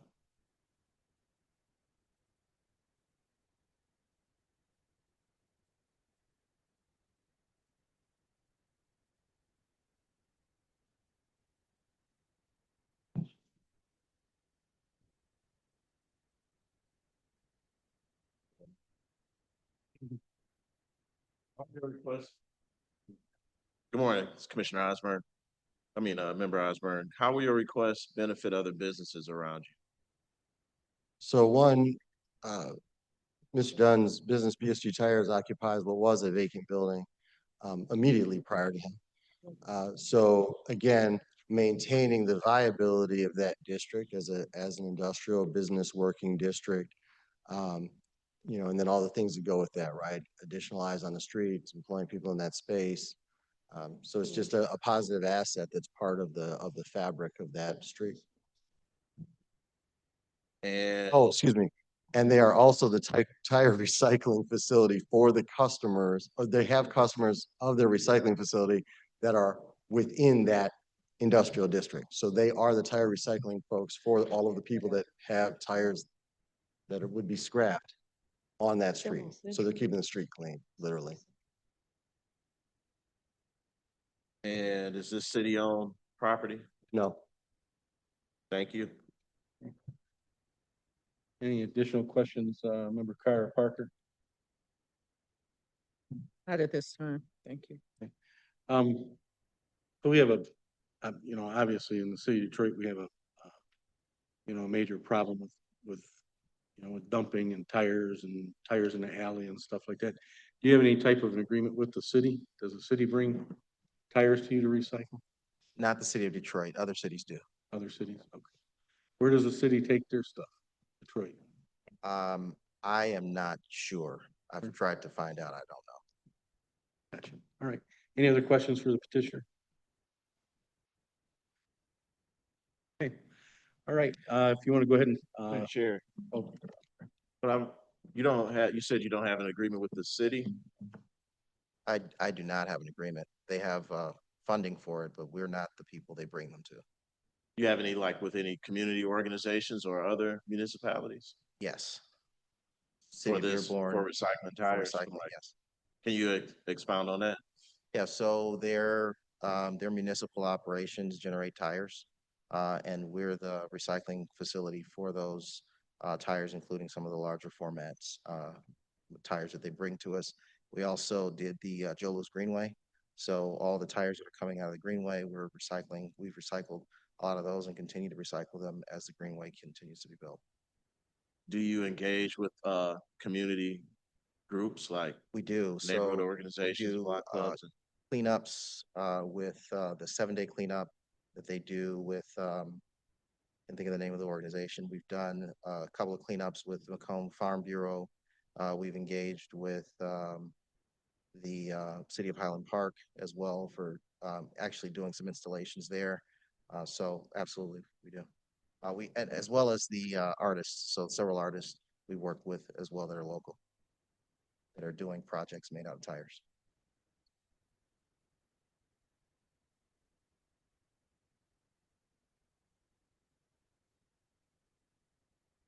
So the one thing we have to get our legal use in order to follow through with anything with the city of Detroit, I guess. So that would be something we would pursue moving forward. Okay. Thank you. okay. Any other questions for the petitioner on the board? Your last chance. All right. Okay. If you want to go ahead and step back, we're going to take go into public comment. If you please pay attention to any comments that are made, you will have an opportunity to come up if there's any issues that are brought up to discuss that. Any communications, Director Brown? No communication. No communications. Okay, we are going to open up public comment specific to 2971 Bellevue. This is in the auditorium. So if you're in the auditorium today and you want to make a public comment on 2971 Bellevue, please come up to the podium. Anybody in the auditorium today? Okay, not seeing anybody, we'll switch to our virtual participants. So if you're out there on Zoom or online and you'd like to make a public comment specific to 2971 Bellevue, please raise your hand. 2971 Bellevue, public comment, please raise your hand. Do you see anybody, Director Brown? No, Mr. Chairman. Okay, not seeing anybody for public comment, we'll close public comment. And we will go into a board member only discussion, and a motion is always in order. As was brought up several times by the director and others, we're specifically looking at just those two variances. So we already heard and overturned or reversed a decision by BC that we as a board feel that this business is appropriate for where it's located. And so now in order to stay where it's located, it needs a couple of variances from us, including the efficient loading and also spacing from residential. So that's what we're looking at today, just those two items. And keep in mind that this isn't the end of their journey. They're still going to have to satisfy, several other things with the city, including, environmental concerns and stuff like that. So anyway, Member Watson. I would like to echo what the chairperson just said. Again, we did grant their request last time they were before us, and this is the second leg necessary for them to continue in business. And I would be in favor of granting the variance for the loading and also for the spacing variance so they could proceed in their business venture. Member Osborne. Yeah, I can make it quick. We approved this 9-0 last time, just a couple of months ago. We knew it was coming back for a spacing variance, and I have not changed my mind. I'm still in agreement with this business. Yeah, I am too. I think that they provide a unique service. I think that their service is important. I wish that they had a relationship with the city of Detroit, because we see it, continually on the news and whatnot about, tires in the alleys and next to our parks and stuff like that. And it certainly would seem as though when you have a local business that can help you solve a problem, that you would forge a relationship with them. So I'd be in favor of granting these variances as well. Any other comments from the board? If not, a motion's always in order. Member Osborne. Make a motion. BZA case 2026-00017, location being 2971 Bellevue. I make a motion that we approve the dimensional variance for deficient loading and spacing, and the deficient loading and spacing variance from a residentially zoned land. This property this request is consistent with the master plan use of the facility. The location of the building places it within proximity of two residential zones, which would require a variance. This variance is a key to the existence of this business. Their recycling has been proven to be enclosed. They have normal business hours. I believe any adverse effects or any adverse impacts can be mitigated by the business owner with the surrounding community. The accessibility to the recycling functions have made this necessary, and it would be good to have this business functioning for tire recycling, which is a very much needed industry in this city. So I make a motion that we approve the variance. Member Kerr, support. Moved and properly seconded. All those in favor? Aye. Aye. Any opposed? Motion carries. BZA case.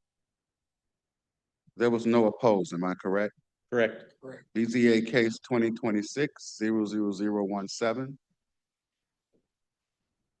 Intersection Consulting Group LLC requesting dimensional variances for the establishment of a scrap tire storage processing or recycling facility has been granted. Thank you, Mr. Chairman. Okay, thank you, Director Brown. Thanks, guys. Good luck. BZA case. Thank you. 2026-00018, City Council District Number 5. The BZA petitioner is Georgine Thornton. The location is 1946 Way Up between Hamilton and John C. Lodge Freeway in a B4 zone general business district. Georgine Thornton requests dimensional variances to establish a pre-release adjustment center in an existing 5,788 square foot building approved with conditions in BC case SLU 2025-00020. Decision date March 3rd, 2026. Effective date, March 17th, 2026. The subject site is within a B4 zone, general business district. We will now hear from Inspector Purefoy. Thank you, Director.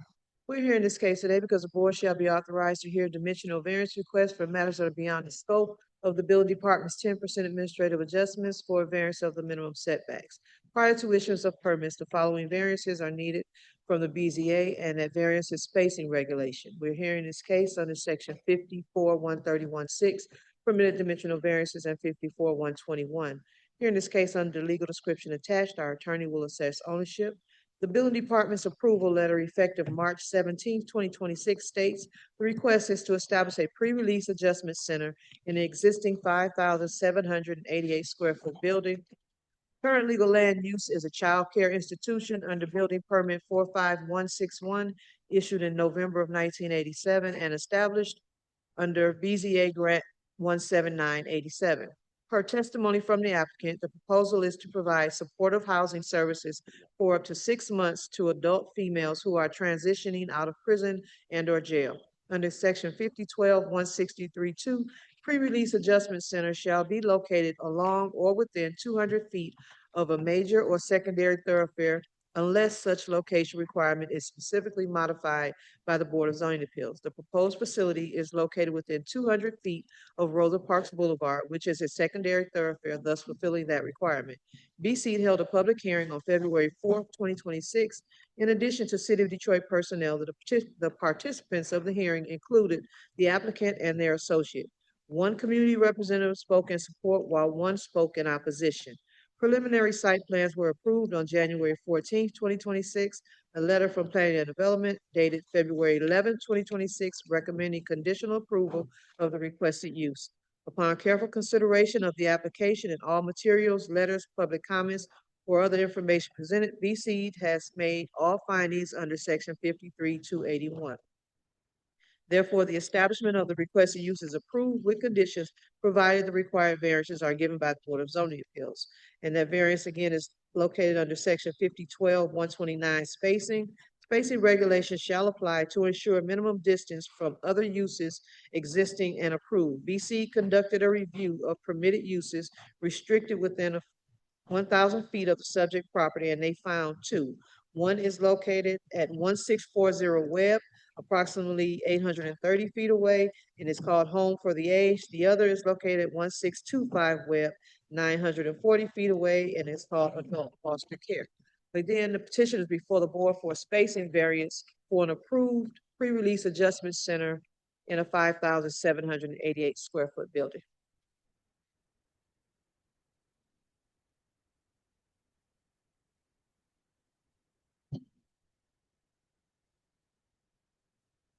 This is a view of the building in question. Again, it's located on Webb, just to the west of Lodge Freeway.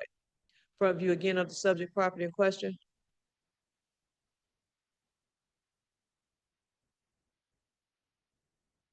The view looking down Webb Street, looking to the west, subject sites to the right on the screen. This is a view looking down Webb. That is a commercial residential building immediately adjacent to the subject property. Again, the subject property is to the left on the screen. Front view again of the subject property in question. View looking down the frontage of the property, looking down Webb to the west. This is a view into the parking area of the subject property, and this is the west side of the property. It's the west side of the property.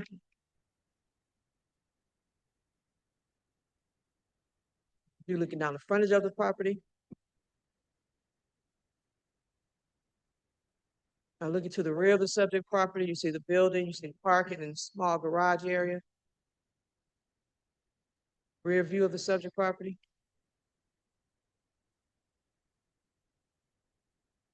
View behind the building.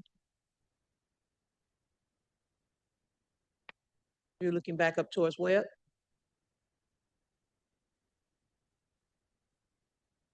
View looking down Webb, looking to the west. block opposite.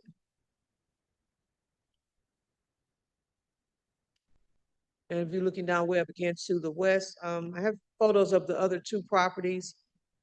One is at 640. You'll see that one shortly. You see that one first. Doesn't appear to be open or occupied. This is 1640 Webb. It's on the opposite side of the freeway. And this is 1625 Webb. I'm not sure if it's open to operating or if it has a legal use, but those are the two properties that bring the case to the board for spacing. Thank you, Inspector Peerforth. Is the petitioner in? Oh, Yes, she is. Good afternoon. You could Good please, afternoon.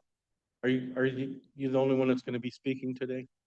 To my knowledge, the architect, Mr. Brown, he was going to be available by Zoom, but I don't think he's available right now. So I'm solo. So you're The solo. owner of the Okay. building is with me, but Okay. Do we want the owner down too, please? And if you could each state your name and addresses, and then the inspector will, Peerforth will. my name is Georgine Thornton. I'm the executive director and author of the program. And you wanted my address here, the property's address, 1946-1950. There are two buildings connected by a breezeway. Montiel Brown. He's on good. Good. We'll get him in a second here. Good morning. My name is Elisa Gill, and I'm the owner of the property. Okay. Mr. Brown, are you on Give me a minute. on Zoom? Okay. Give me a minute.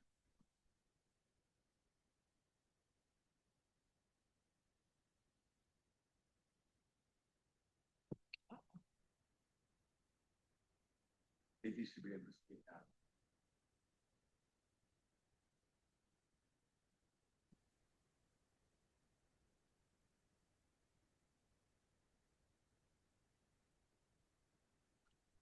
Okay, Mr. Brown.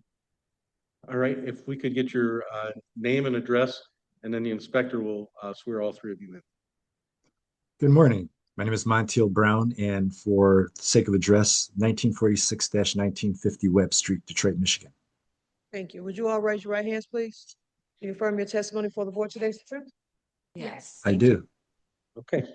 All right. The first thing that we need to do is establish standing, and so Attorney Savage will work on you with that. Okay, Erica Savage again on behalf of the Law Department. These questions are designed to assess your standing pursuant to section 50-3-3 of the City of Detroit zoning ordinance. Any party who petitions the Board of Zoning Appeals must possess standing, which means you're the owner of the property or you're authorized by the property owner to appear on their behalf. Based on the Law Department's search of the public records for the property at 1946 Webb, we obtained a quitclaim deed recorded on September 26, 2023 at Library 58477, page 350, and it reflects the owner of the property as Elisa A. Gill. Ms. Gill, you are present and you are the sole owner of the property? Yes. And is there anyone other than Ms. Thornton and Mr. Brown that you are authorizing to speak on your behalf? No. Okay. Mr. Chair, based on the statements placed on the record, I'm satisfied with standing to proceed. Okay. Thank you, Attorney Savage. So Ms. Gill, you're going to be doing a majority of speaking? I'm sorry, we can't hear. Who's going to do a majority of speaking? I'm sorry. Both, but probably Okay. more Ms. Thornton, but I will chime in if needed. Okay. Well, why don't you tell us a little bit about your program and what you have or would like to do with the property there? Yes, sir. This program I wrote a year ago, and we started, we contacted the board and we submitted an application. And the program is designed to really help women who are returning home from prison. I was asked 2 years ago to join the board of FORCE, which is Friends of Returning Citizens. It was created by Father Norman Thomas and a former inmate. We decided that when we looked around, they had very limited programs for women returning home. So they were returning to the streets, they were prostituting, they were stealing, and of course, they had to go right back in. So our purpose is to house them, educate them, provide counseling, services such as childcare, not on the premises, but getting them ready, preparing them to go home and to care for kids if they had any. We also will furnish them transportation through bus tickets, food, clothing, shelter, anything that we can provide for them to help lift them up and get them back. And the transition into society is very needed for women. What would the maximum stay be, do you think? They had 6 months down, but it's 6 months to a year. What we're trying to get them ready to go back and to be high functioning returning, not to go back and get back into any kind of criminal actions. We're just trying to make sure that they are ready and that can go home, take care of their kids, and create a job for themselves. Through our educational process, we have a lot of resources who will be working with them. All right, so I think we have an understanding of what you want to do. Is there any questions from the board specific to what the petitioner is proposing for the facility? Member Carr? Thank you. Thank you. Member Carr, what number of women are you planning to have in the facility? I'm sorry, I may have missed that. The number that we can provide for, we have the capacity for 20 women. Okay. And have you established community connections? You mentioned the resources that you plan to have for them. What kind of community connections do you have in place? I have on my own and with the woman who will be the house manager, who is a returned citizen. We have located, my mind went blank, I'm sorry. No, It's all right. We've located providers for substance abuse, both drugs and alcohol. For mental, we have counselors to help them get back on their feet. I'm an MSW, so I'm able to provide and have always provided counseling and psychotherapy for people who are in need. We also have places and people who are willing to help them with clothing, foods. Being on the board of force, I'm working with the Catholic charities and they will supply food and clothing, anything they need, educational purposes, jobs.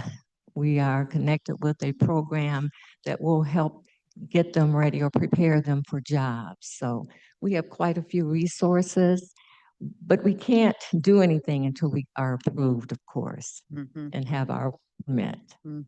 And do you also plan to offer life skill training? You mentioned preparation for jobs, but other skills that help people adjust to reentry into the community? Of course, and that's what the therapy is all about. We have to prepare them because, they feel less of a person. They don't think they can really go back into society, but we're providing them with what they need in order to understand that it is possible. And I'm there to make sure that they receive all of the therapy, all of the connections, the resources that are available to them. And there are quite a number of resources available. Thank you. So Thank you. This is women only and no children. Correct. That's correct. Member Osborne? First, thank you for stepping up to do this. I'm sure it's a life calling. Thank you for taking it this far. And thanks for speaking in the mic.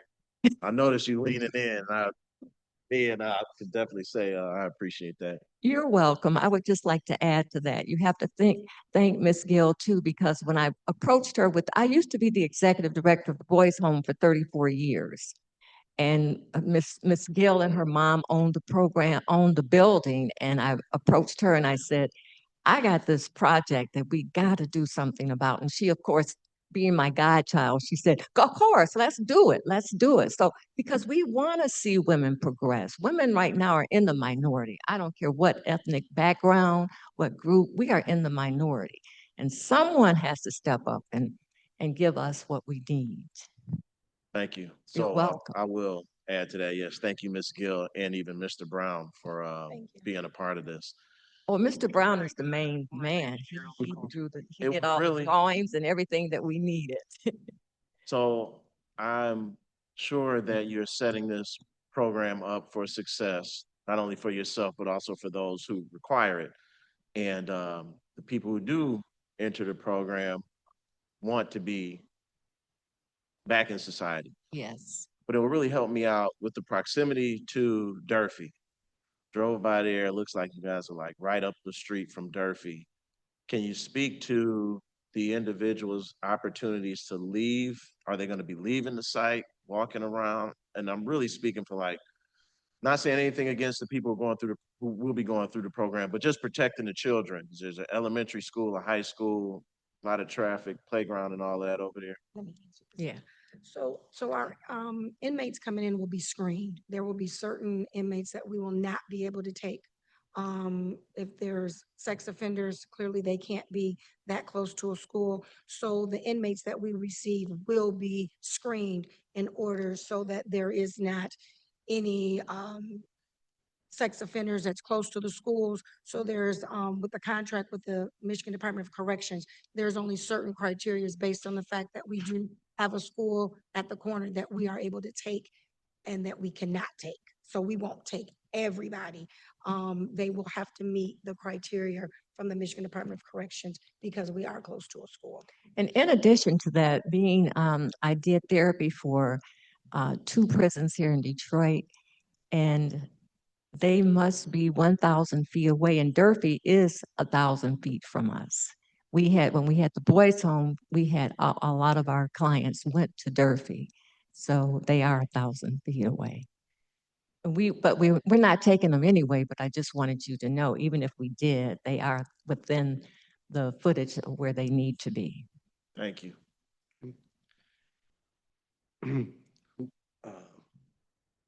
Member Sherman? Good morning.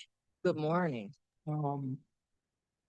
With the inmates, is it a cost associated with staying in the facility? And if so, they're coming fresh out of prison, how will they fund? There are no costs directly to them.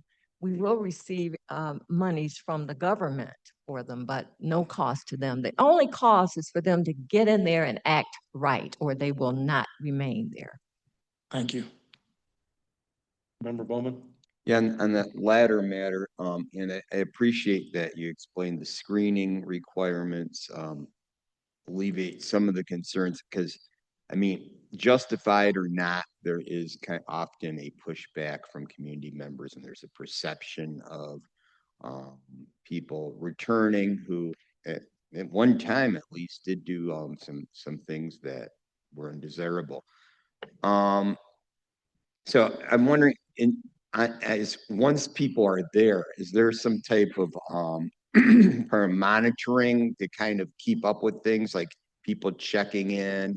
Do they have specific hours they have to be back by? Is there peer monitoring by the people? I assume it's kind of like a group home arrangement or something? Yes, sir.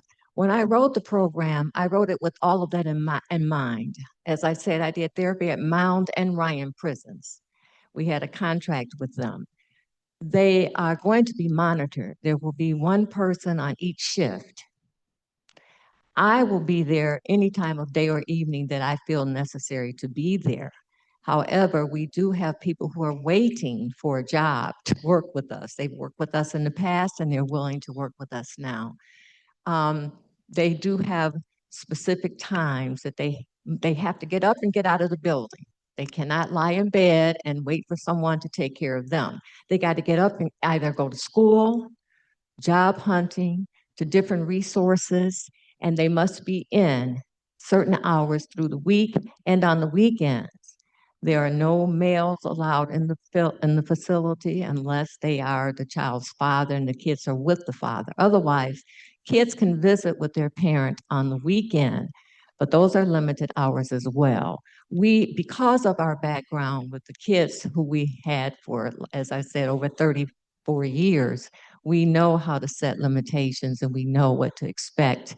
And the people who will be working on duty will monitor and also make sure that there are no weapons of any kind brought into the building.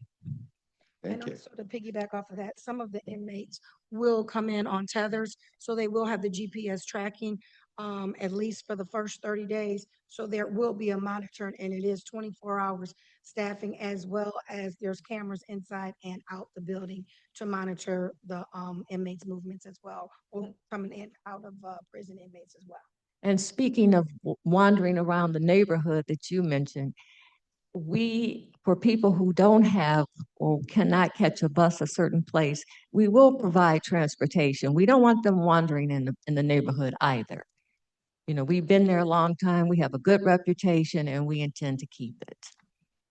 What's, what's the building being used for now?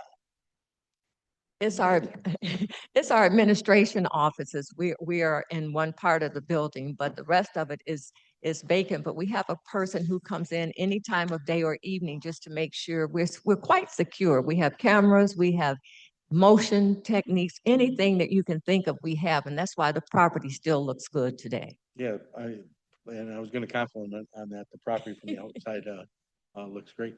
What type of investment are you gonna make on the interior? What type of investment? How much? How much you gonna spend on the interior to? The interior of the building, it's impeccable. I mean, we've had new floorings put in the last 3 years. The whole building's been painted. There's been a new roof put on there, a few years ago. Windows. So, new windows.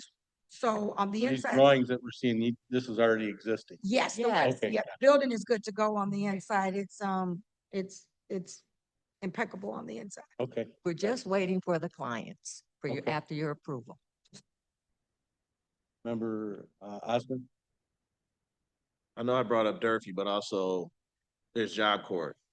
Job Corps, I'm sorry, not Job Corps. Job Corps is right around the corner. Do you know the proximity from your building and Job Corps? I do not. I don't, but I believe it's right behind the, facility that is. it closed. is, it is. So the same distance of the facility, I believe it sits right behind it. And it's a little further because it's behind it and it's quite, they have to walk down to the corner and then turn. And the building that is closed, I think is 1625, is on the right-hand side of the street. So they are some square footage away from us. Okay, all right. Yeah, I just wanted to reiterate the youth that are around there, just be mindful. We never see them. I have never seen, only kids I see are kids going down to Durfee. I haven't seen any kids from Job Corps. What teenagers? I'm not sure what they use it for. It's weird. It's like the building is there. But there's, Sometimes if they're leaving like on buses, you'll see a Right. gathering of children. That's But it. day to day, they're not there. So I'm not sure how they operate. At least I can say they're not in the backyard where the basketball court is. and Okay. we've never seen them. Now, some time ago, we used to see them in the back near the basketball court, but we don't see them. Not at all. Okay. Member Carr? Again, I want to say thank you for taking on this endeavor because I do know the needs for services for women is high in this area, both those returning from prison as well as addiction and other areas. I just wondered if you could expound a little bit more. I know your project is called Pre-Release Adjustment Center. Help us to understand. It's not. No. They Okay. gave us that title and I don't know why people here, but no. Okay. These are people that have already been released from incarceration. Is that it? That's correct. Yes, you are correct. People who have already been released and they go to Catholic Charities for clothing and they ask, I've been contacted by Catholic Charities and they tell me women are looking for some place to live and they'll be happy if and when we can open, but we're going to say when we open. Thank you. Any other questions for petition? All right. Excuse me. If you would go ahead and step back. We're gonna hear from our departments, and then we'll have you Thank back up. you. Thank you, everyone. Okay, Inspector Ramos.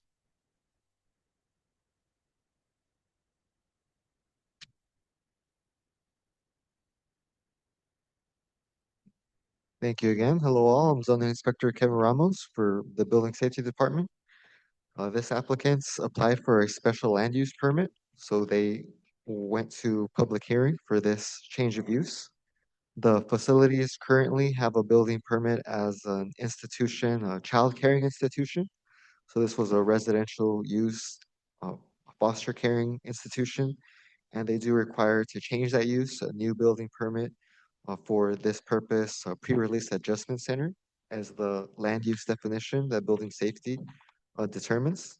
So we did review the site plan at time of special land use, and we review locations within 1,000 feet for existing or previously permitted locations. So there are restrictions for this pre-release adjustment center to be 500 feet away from a school, as well as 1,000 feet away from the same use permit, as well as 1,000 feet away from other similar institutions that were referred to earlier, such as a home for the aged or adult foster care use. So this applicant requires a locational variance from the Board of Zoning Appeals due to being within 1,000 feet of several of those. The applicant also stated that they were not open to upgrading the fencing to the current standard. So for the parking area, it was a requirement at the time of their application to put up an opaque wall to block the view of the cars from the back alley as well as from the neighboring property. I think that is to the north or to the west. And so there is a new landscaping and screening ordinance.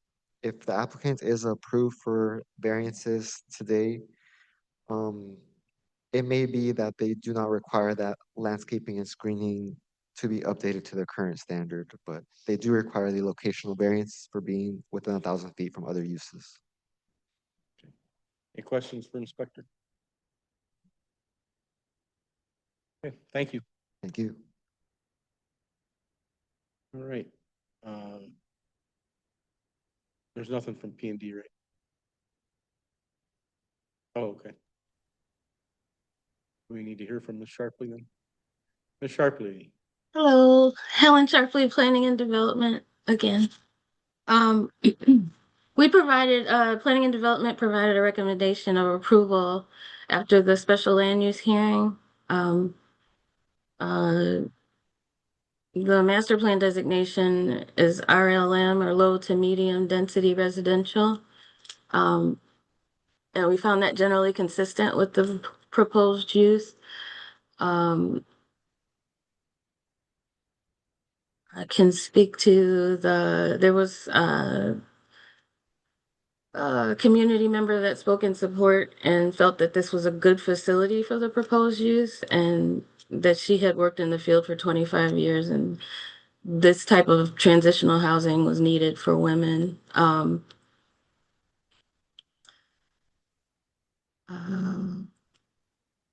And then the Inspector Ramos spoke to the screening that they are asking for variances for. So those were the only other issues. That concludes my report. Okay, thank you. Thank you. Inspector Peterford, just to clarify, we only have the one variance today, right, for spacing? Yes, that's all I saw. I'm checking the DC's grant now, but I thought it's just spacing. Okay. All right. If we can have the petitioner back up, we're going to move into our approval criteria. So if we can have you back up, we've got a number of questions for you. Or Mr. Brown, do you want to handle the questions that we have for the approval criteria? I'll be more than happy to chime in, but I would hope that Mrs. Thornton and Mrs. Gill will step up to the podium to assist in this process. And in regard to, there was a mention of Job Corps. On May 29th of 2025, the U.S. Department of Labor directed all 99 Job Corps centers to be closed, and children and students were sent home by June 30th. So the Job Corps around the corner either is not being used or has very limited use because the students were sent home from that program on June 30th. That was in 2025. Okay, thank you for that information. You're welcome. Okay, we're going to move into our approval criteria. Hopefully you've seen these questions before. We're just going to go kind of back through the entire process as to why it is that you need the variance. Okay, and we'll start with. We're going to leave Member Johnson alone because it's her first day. Member Carr, if you could do 1 and 2, please. Sure. Is the requested variance or administrative adjustment consistent with the master plan and the spirit, purpose, and intent of this chapter? I can repeat it. Oh. Yes, the requested variance supports the intent of the zoning ordinance because it promotes safety, accessibility, visibility, and neighborhood compatibility, and also responsible use of the existing building.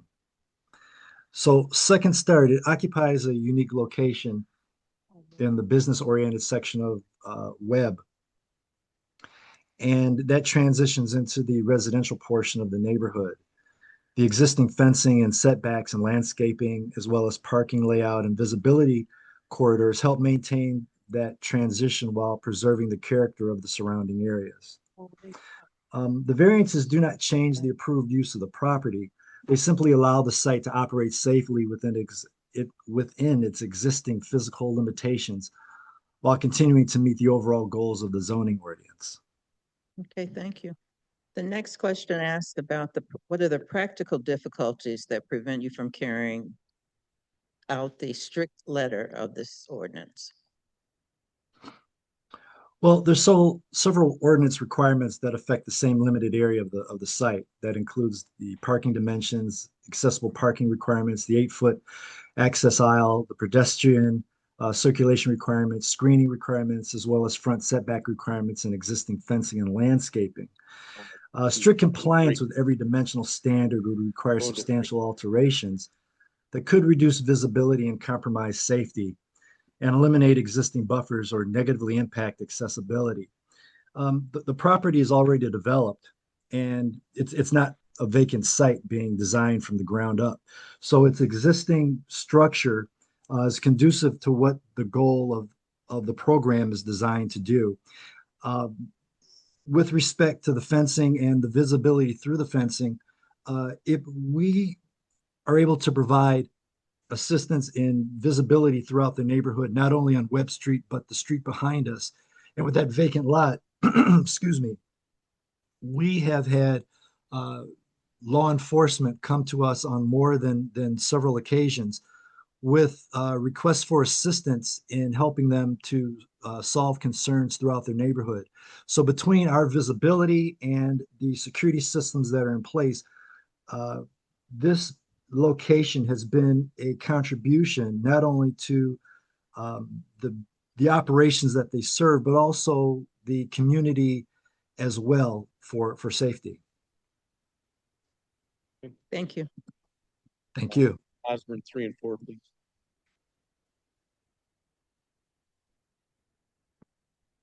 This is Member Osborne. If we grant the variance, what will it do for your business and the site? Would Mrs. Thornton like to take that? I can't hear you that well, but you said what number is that of questions? I asked if we grant this variance, what will it do for your business? It will and enhance site in general. It will enhance the neighborhood. It will enhance the client, and it will enhance a well-being for women. And with something in mind or knowing that they will have a place to go when they come home. If I can also chime in, quite often we hear catchphrases that if we can only help one, and that sounds very esoteric and it warms everyone's heart. But um, aside from drawing floor plans for Second Start, I have a short background in filmmaking, and I came across a story about 20 years ago, a little over 20 years ago, of a woman who had been incarcerated. She was incarcerated for 20 years, and she spent her time, but after coming out, she earned a bachelor's degree in behavioral science and a master's degree in English from Mercy College. And now she works as an activist, public speaker, and community health advocate for Mount Sinai, St. Luke's. And she's also an author of the memoir, A Little Piece of Light. I developed years ago a screenplay based around her life and her child that she was away from for over 20 years as a result of the incarceration. And I just think about the fact that through the stroke of a pen, you will provide the opportunity for individuals to be able to have a second chance at life.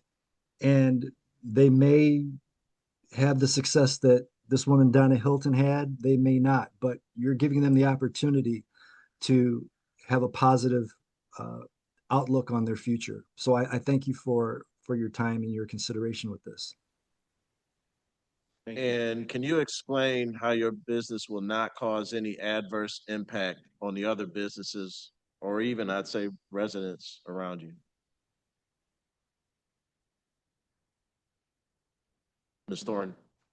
Oh, I'm sorry. How it will have any adverse impacts? How it will not cause any adverse impacts? Because of the tight restraints that we have, the women are only coming and going. They're leaving the facility to go to school or go to counseling if they don't want it on grounds, or to search for jobs, or any other needs that they might have that's going to enhance their lives. So there's not a lot to do in the neighborhood.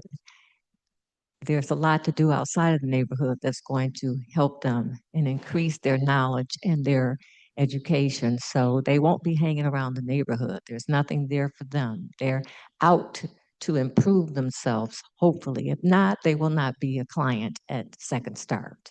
You said this is a 6-month program? 6 months to a year. To a year? And they will Yes. also have the GPS tethers on some of the inmates as well. So they will be tracked, so they will not be able to just, not have any monitoring.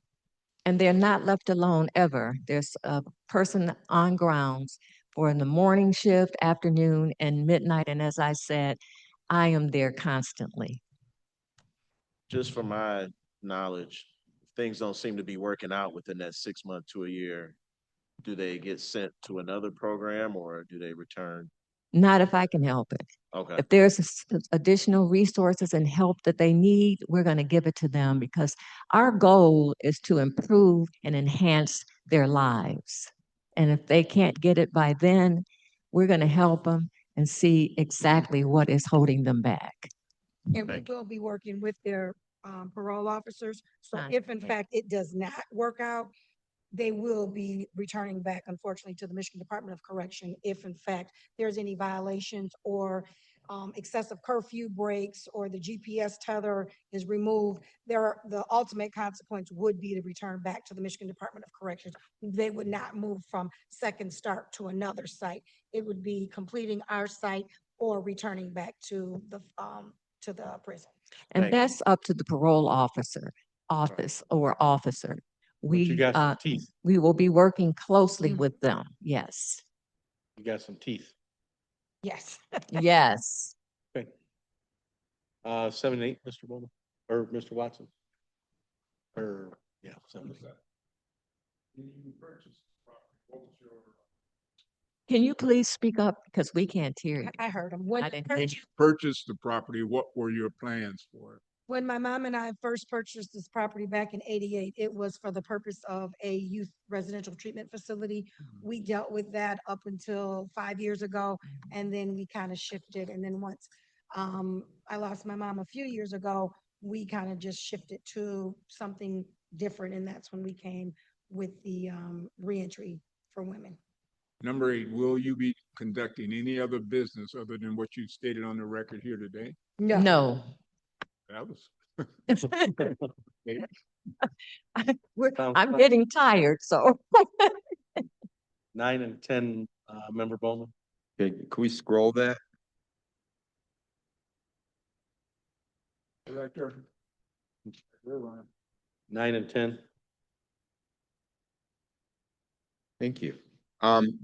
All right, so please explain how the variance or administrative adjustment will do substantial justice to you as well as to other property owners in the district, and how a lesser relaxation would not give substantial relief to you. How will your request benefit the other businesses in the area, and is there anything that we could have done other than what we're doing for you today? Mr. Brown.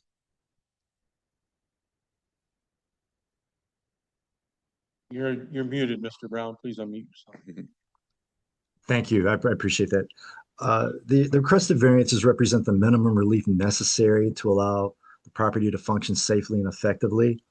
I think the parking is an example. Although the parking lot contains 11 parking spaces, only 1 employee is expected to park on site during a typical shift.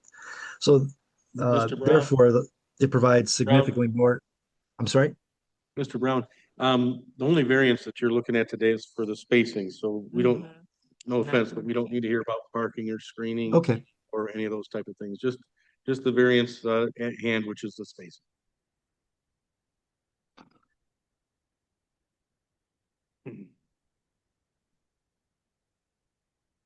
And this particular question more speaks to the actual operation of the business itself.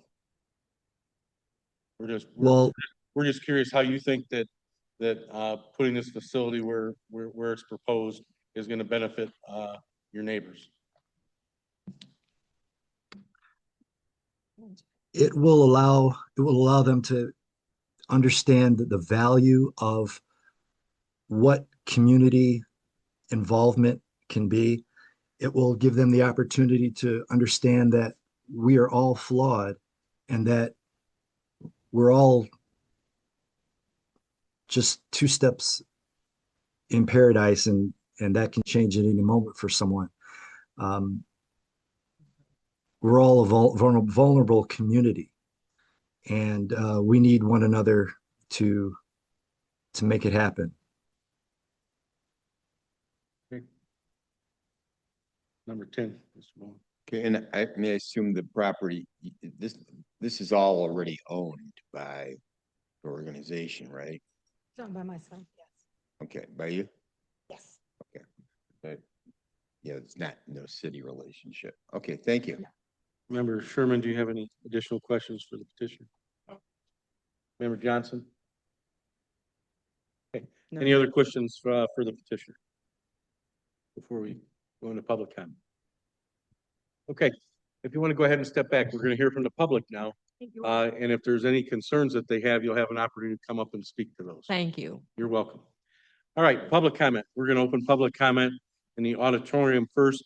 If you're in the auditorium and you'd like to make a public comment specific to 1946 Webb, please come to the podium. Good afternoon. Good Could you please state your name and address? Sure. My name is Dr. Michael Grundy. My address in this case would be 1950 Webb. My home address is 26951 Fairfield Road, Southfield, Michigan. Although I am a lifelong Detroiter, I grew up at 18944 Fairfield in Detroit. Also have property on Fourier in Detroit as well. But Inspector, do we need to swear you in? Yes. We need to swear you in. I'm sorry? We need to swear you in first before you start Correct testimony. testimony before the board today is truth? Absolutely. Thank you. Yes. Okay, you'll have 2 minutes, sir. Two, I'll take one. Okay. What we really, the question you asked is how does this benefit the community? I know Mr. Brown was probably, maybe he didn't hear it, but as I indicated, my name is Dr. Michael Grundy. I'm a former assistant county executive for Wayne County. I'm an LPC CIT as well. I've worked with probably 2 different administrations for the city of Detroit and the county executive. I'm also a returning citizen. Returning citizens need opportunities, and they need opportunities that oftentimes you don't know about, and hopefully none of you ever experienced that. I had the unfortunate, but yet fortunate opportunity to experience that many years ago while serving as assistant county executive for the Ficano administration. In that capacity, what I learned returning home is that it's different for everyone. When you return home and you have a solid education, your bounce back, your get up is a little bit different than everyone else. Black men receive quite a bit of opportunity from Team Wellness and other places. And if you have quite a bit of education like I did when I went in, you're fortunate. You go there, you teach GED, you help folks, you come back and you look around. What I did not notice as I talked to some of the governor's staff, I talked to Lieutenant Governor Gilchrist, as I talked to the outgoing mayor, the incoming mayor, and city council members. I even wrote a letter about this particular program to Council President James Tate. Women, unfortunately, don't have the same opportunity because a lot of people don't think about women in terms of prisons being overran with women, but that number is growing, and so they're going to return. And so I was glad to hear that this board was willing to give this an opportunity because the women in our community are the nurturers of our community. So hopefully you guys will agree to move this forward. Thank you. I apologize over that minute, a little passionate about it. Thank you. Have a good day. Thank you. Okay, is there anybody else in the auditorium that would like to speak on 1946 Webb? 1946 Webb. Seeing nobody, will switch to our virtual participants.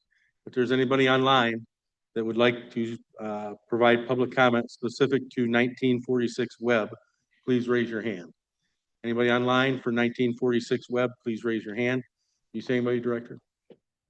Number ending 290. 290, if you could please unmute yourself and you'll have, well, first unmute yourself. 290, if you could unmute yourself. Yes, this is Miss Ann with 4th Street Block Club. I do truly appreciate the alignment, in essence, to the protocol of our reentry. We are definitely. Ma'am, can you hear me? Yes, but hold on 1 second. We need your name and address. Then the inspector will swear you in and you'll have 2 minutes. All right. My name is Miss Rhonda Adams. I'm with Businessmen and Women Social Club of Detroit, as well as National Association of Black Women in Construction, as well as 4th Street Block Club. We are in. Let's get you sworn in now. You're anxious to talk, and we appreciate that. We got to swear you in first. Do you affirm your testimony before the board today is the truth? I do. Thank you. Okay, now you'll have 2 minutes. Thank you. We are in conjunction with all of the good things that's going on in the strategic planning for the city of Detroit for business owners as well as community interests for the community, in essence, for Detroit. And what we would like for everyone to see that those women that are reentering is very, very vital to our community of interest. And regardless of what side of the city they are on, we are truly for anything that's going to help them to, catapult into greatness for the community. We do not concern ourselves with judging the at-risk community. We do our best to help. And so whatever we can do to continue to do that in this area, speaking on District 7, we would love to anyone that is doing anything on any other side. So we are an at-large organization with the Businessmen and Women Social Club of Detroit, as well as national, and in the design of that and working with the planning department. We are definitely happy to see that others are rooting for those who coming through reentry. Thank you. Thank you. Anybody else, Director Ibrahim? No other hands. Okay, we'll close public comment and go into a board member only discussion, and the motion is always in order. Any comments from the board? Member Osborne. Yeah, I think this is a very admirable program. And I'm glad that our own residents have stepped up to help women who are returning citizens. And I was going to say this during this, but it sounds like Ms. Evans during public comment mentioned this. Myself as a building trades union representative, there's a lot of opportunities for not only our returning citizens, but specifically for women in the construction industry. And while I understand what Mr. Brown said, and even though the petitioners didn't see anybody at Job Corps, if there's anybody under 24, between 18 and 24, I would advise them to send over there. I did a job fair, career fair over there 2 weeks ago. And even though the narrative is out there that funding was gone, it's very much happening. People are getting jobs out of there even now. And even in the building trades, there's opportunities for, again, returning citizens and specifically women, very lucrative careers, because we got a lot of building going on. So I'm in favor of this variance and their business model. Okay. Yeah, and Ms. Carr? Member Carr, I too am in favor of this project. As been stated, the need is high. We recognize women as the nurturers, and yet we forget women have been incarcerated over time and are coming back to the community and need support to make that happen in a way that offers them the quality of life they should have. And so I'm really in favor of this project. I do encourage the project to also consider the health aspects of the folks that you'll be serving. Okay. And I'm also in favor. As an employer of several returning citizens, to be honest with you, when you hire returning citizens, it's not always easy, because they come to me, very fresh. But I'm proud of the fact that I have several that have been with me for years, including one that's been with me for 10 years. And is now, two are actually now in management. But it certainly would be helpful for an employer, because like I say, it's not an easy task sometimes. It would certainly be helpful if we had somebody that we could reach out to, when we have issues, an extra person or extra layer there, somebody that could help us out. So what you're looking to do is obviously very admirable. And as far as the actual variance itself, because we obviously are caught up in your mission, but as far as the variance itself, one of the facilities is closed, not even open. The other facility is 940 feet away. That entire kind of few block area seems to be, seems to have a lot of social type services. And I assume it's because of the old location for the Health and Department of Human Services for the city, only being a few blocks away. So I don't believe that it's an over concentration. It just seems to be, kind of the area where several of these places lie. So I'll be in favor. I have a comment. Yeah. Any other? Member Johnson? Yes, I want to say thank you, because coming from the real estate industry, I often would get calls for people looking for housing that are, returning citizens, and it's very hard trying to find a place that will actually give someone a second chance. So thank you. I would be in favor. All right, can we get a motion? Member Bowman? Yeah, in the case of, BZA, 2026-00018 in City Council District number 5, for the petitioner, Georgine Thornton, regarding, the location of 1946 Webb between Hamilton and the J.C. Lodge Freeway in a B4 General Business, District. We, I move that we grant Georgine Thornton the, requested dimensional variance and to establish a pre-release adjustment center in the existing 5,788 square foot building, approved with conditions as, stated in BC case number SLU 2025-00020.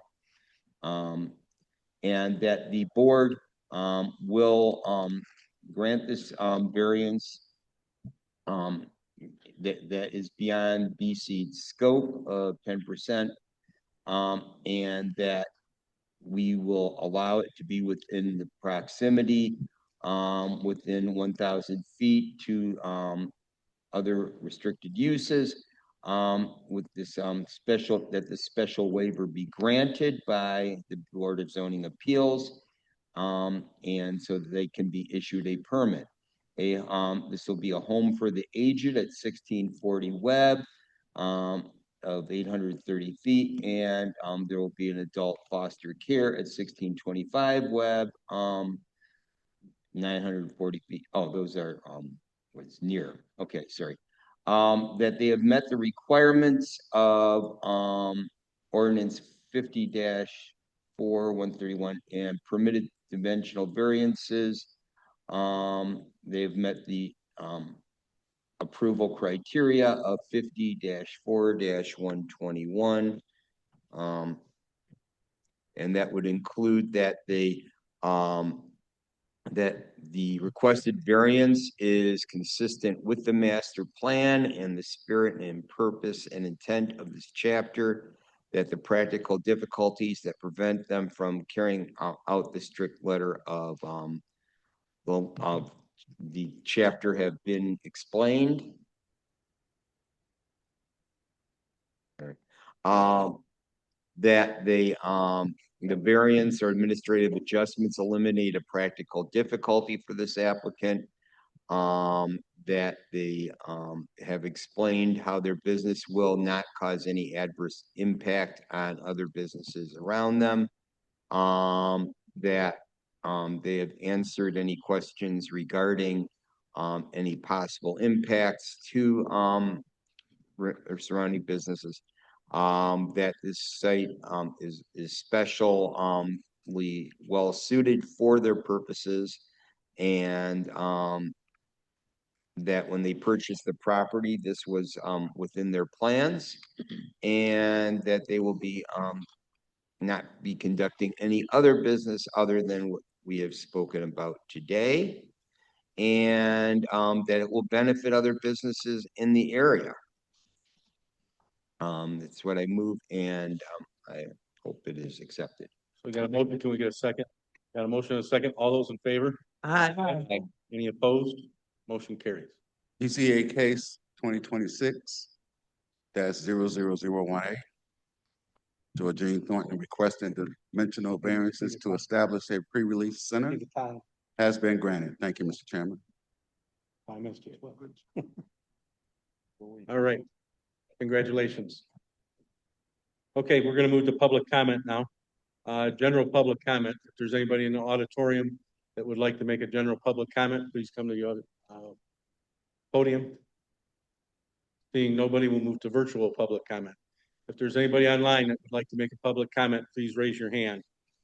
This is general public comment. Anybody online that would like to make a general public comment, please raise your hand. See anybody, Director Brown? No, Mr. Chairman. Okay, we'll close out public comment. Any new business? No new business. Okay, our next hearing date's June 15th, 2026. Any advisements? Yes, the May 18th, 2026 Zoom hearing is now available on YouTube. And also, Again, board members, if you did not receive the recording of the hearing for the rules and procedures, please let me know. Attorney Savage, I did provide the recording to the board members. This is the package that I'm not giving anybody yet because we need to look at this, but if you had any advice for them in reviewing the recording, can you give that to them now?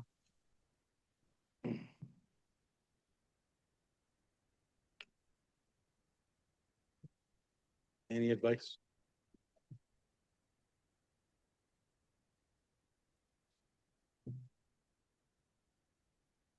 I don't think she heard you, Rector. She was passing out some cards. Attorney Savage.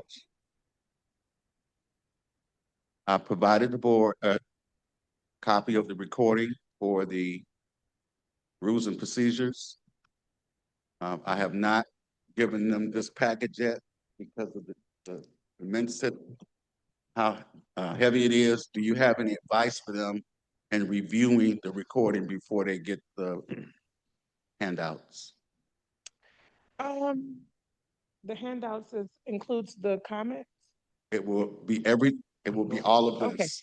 You know, just for everyone who well, some people might actually recall the hearing, but anyone who watched the recording, just understanding where we stopped it, which was having gone through public comment, gone through all the questions and concerns. There was a lot of comments about ethical provisions which were not really subject too much of this rule amendment. These amendments were primarily to change a lot of the code provisions and to update them and to clean up some other areas for operational reasons. And one of the main things was to create two different sets of rules. So right now, when we have one set of rules and procedures, this will have two different sets, which is permitted under the charter, where one is more administrative to where you can change it whenever you need to as it relates to the governance of the board. When we have our elections, administrative things with the office. And then the main set of rules are the rules that require public notice and comment prior to amending. So that's another key feature of the change. And you can see that they're completely reformatted, which goes in line with how the city is now going forward with the rules, which having the first two numbers being chapter 50, which is the zoning ordinance and the code. So a lot of it is just, it was a lot. It was a very long project for various reasons, but just understanding where we left off, which was we had public comment and the board was to review all of the written comments that were submitted by the public. That's what the chair would like the board to do, so you understand their issues. So other than that, if you have any other questions and concerns, feel free to call or email me. The Board of Ethics, because of all the ethical questions, they did come and do a presentation. Did you give them that presentation, Director Ray Brown? That's included in that recording. Okay. So they received the ethical presentation as well as the rules presentation? That's correct. Okay. So yeah, so if there's any other questions that you have, of course, we can have them that day. I would say for the next hearing, just be prepared for any amendments that you would like to make so that we can note them and work on them between now and the actual last hearing when they're adopted. So The hearing date for the next review will be June 22nd, and the intended date for vote is July 13th. Thank you, Mr. Chairman. Okay, thank you. Any old business? No old business.